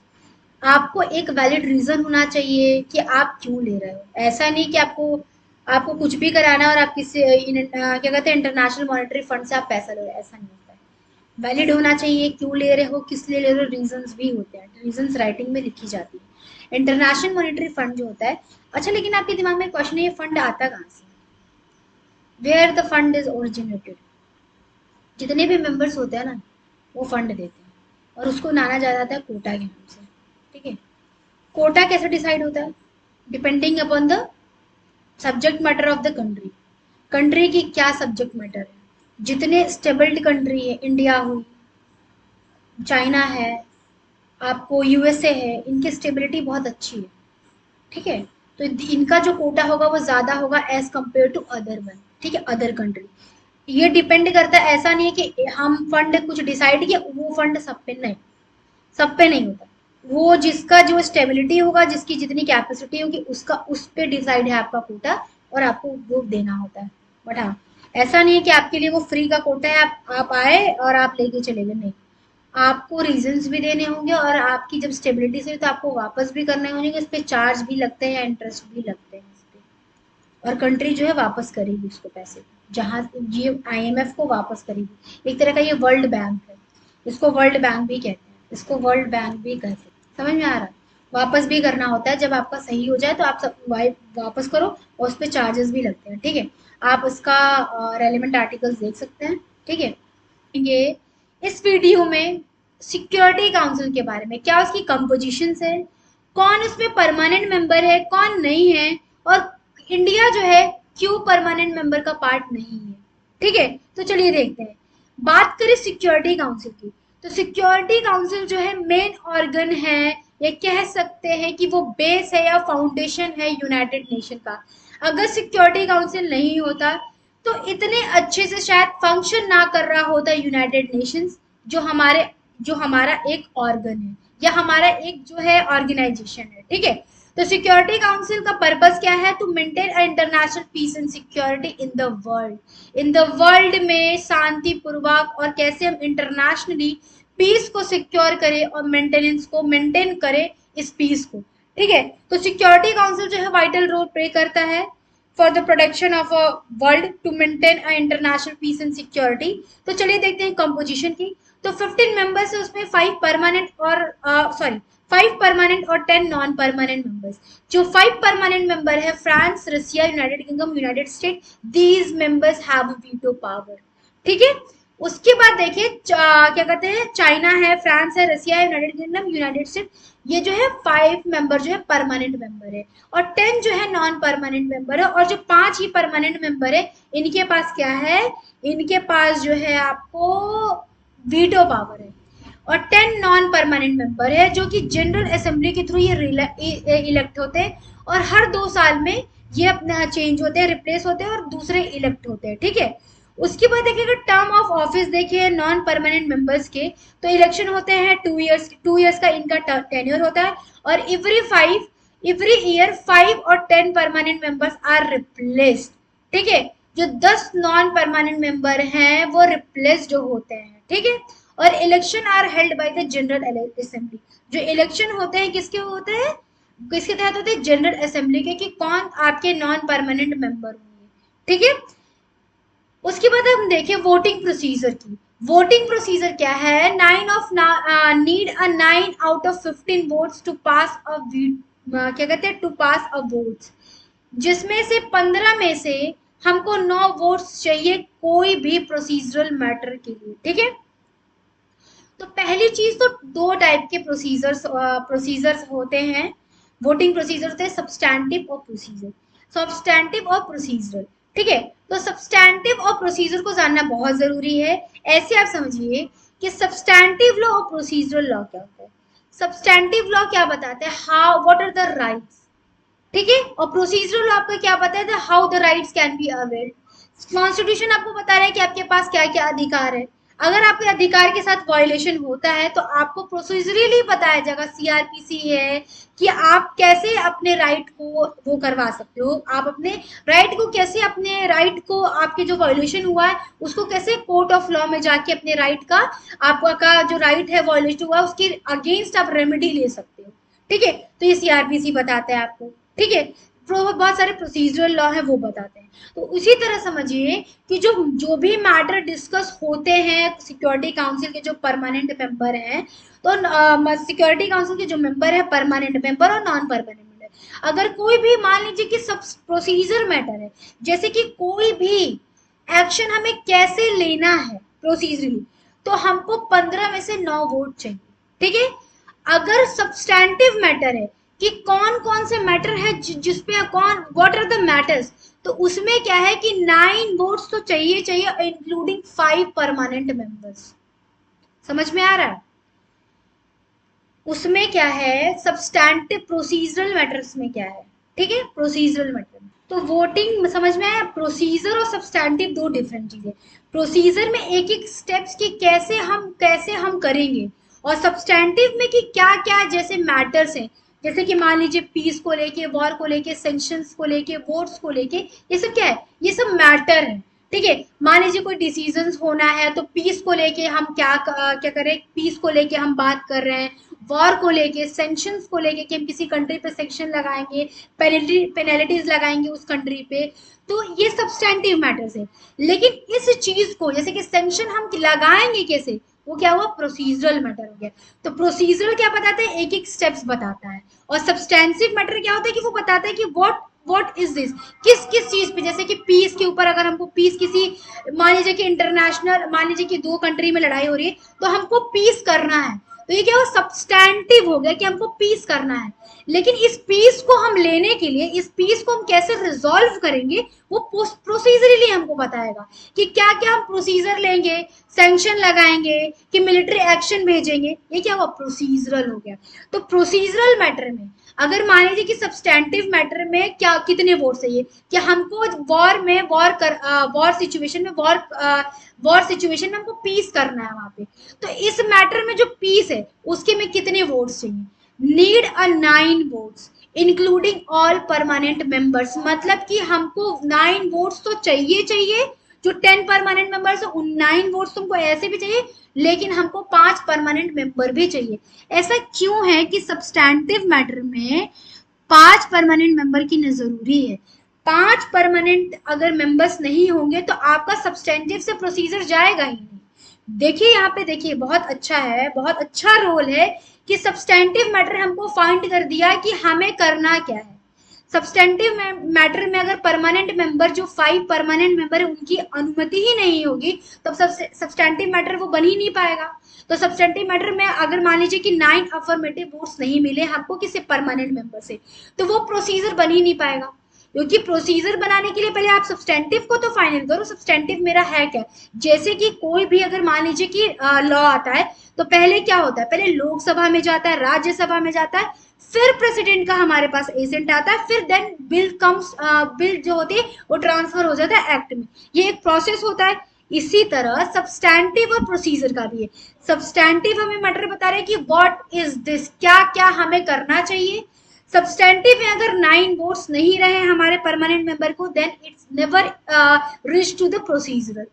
देखिए ये यहाँ पे कॉन्सेप्ट है, कॉन्सेप्ट यहाँ पे ऐसे लाई कर रहा है कि सब्सटेंटिव में हमें 9 अफर्मेटिव वोट्स चाहिए, देन उसके बाद वोटिंग ऑफ प्रोसीजर में अगर मान लीजिए सब्सटेंटिव फाइनलाइज हो गया कि नहीं हमको पीस कराना है, सैंक्शन कराना है, तो प्रोसीजर में आप 15 में से 9 भी ले लीजिए तो वो अप्लाइज हो जाएगा, ठीक है। लेकिन हाँ, वीटो अब आता है वीटो पावर। जब आप ये समझ गए तो अब वीटो पावर भी समझ जाओगे कि वीटो पावर क्या है। मान लीजिए कि 5 सब्सटेंटिव मैटर हमने डिसाइड किया कि हमें ये काम करना है, ठीक है। अगर if any one permanent members votes no, then जो रिजोल्यूशन होगी वो फेल्स। अगेन यही जो मैं अभी बात कर रही थी इसी की बात है ये। मान लीजिए कि 5 परमानेंट मेंबर जो हमारे जो भी हैं, रिजोल्यूशन पास हो रहा है या सब्सटेंटिव मैटर पास हो रहा है कि सब्सटेंटिवली हमें क्या क्या करना है, उस रिजोल्यूशन में 5 मेंबर में से अगर एक भी ना कर दिया उस रिजोल्यूशन को, तो वो रिजोल्यूशन क्या होगा, फेल हो जाएगा, वो रिजोल्यूशन नहीं पास हो पाएगा। That is called a veto power under the united nation charter. United nation के अंदर जो है वीटो पावर जो है वो सिक्योरिटी काउंसिल के 5 परमानेंट मेंबर को दी गई है। इसी को कहते हैं वीटो पावर।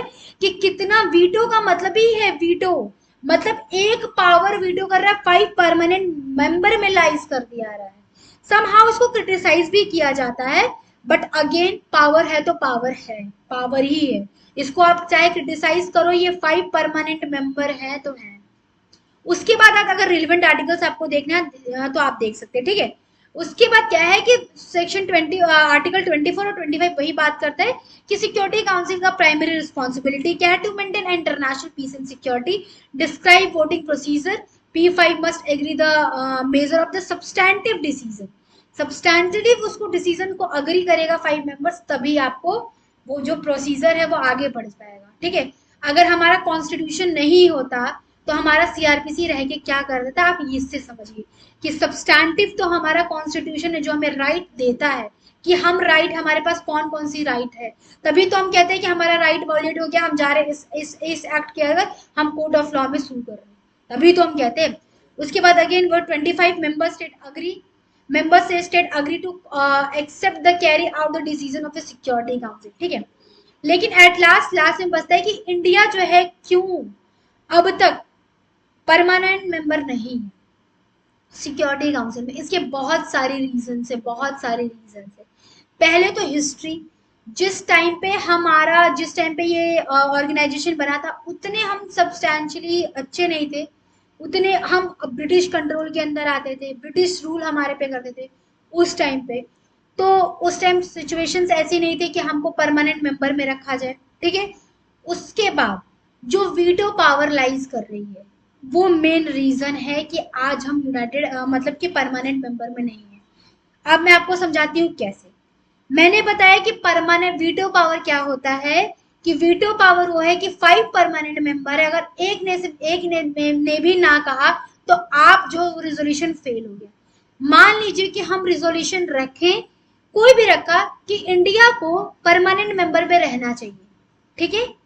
5 मेंबर हैं, ठीक है, 5, इसमें से एक भी ना कर दिया तो ये रिजोल्यूशन फेल हो जाएगा, ठीक है। तो मान लीजिए 5 ही अग्री नहीं कर रहे हैं तो आप परमानेंट मेंबर में कैसे जाएंगे, या एक ही नहीं कर रहा तो आप परमानेंट मेंबर बन ही नहीं पाएंगे। इसको ये जो परमानेंट में ये इनकी इतनी यूनिटी है कि एक भी मेंबर आप नहीं हो, इंडिया जो नहीं जा पा रही है। इसी को कहते हैं पॉलिटिकल हेजिमनी, एक टर्म है पॉलिटिकल हेजिमनी, ठीक है। इसको आप अपने एग्जाम में लिख सकते हो। पॉलिटिकल हेजिमनी क्या, डोमिनेशन एक तरह, ठीक है। इसका क्या मतलब है, एक डोमिनेंस एक रीजन में। आप इसको एग्जाम में अपने लिख सकते हो, that enhance your marks definitely, क्योंकि बहुत अच्छा ये टर्म है पॉलिटिकल हेजेमनी। एक डोमिनेंस होता है, एक लीडरशिप होती है, अब एक यूनिटी की तरफ से एक रीजन में कि हम नहीं करेंगे, तो ये पॉलिटिकल हेजेमनी ही है कि 5 परमानेंट मेंबर की इतनी अच्छी यूनिटी है कि दूसरा जो है इंटर ही नहीं कर पाएगा परमानेंट मेंबर में, ठीक है। तो ये आपका खत्म हुआ यूनाइटेड नेशन का ये वोटिंग प्रोसीजर कंपोजिशन, ठीक है। अब हम मिलते हैं नेक्स्ट वीडियो में। Thank you so much.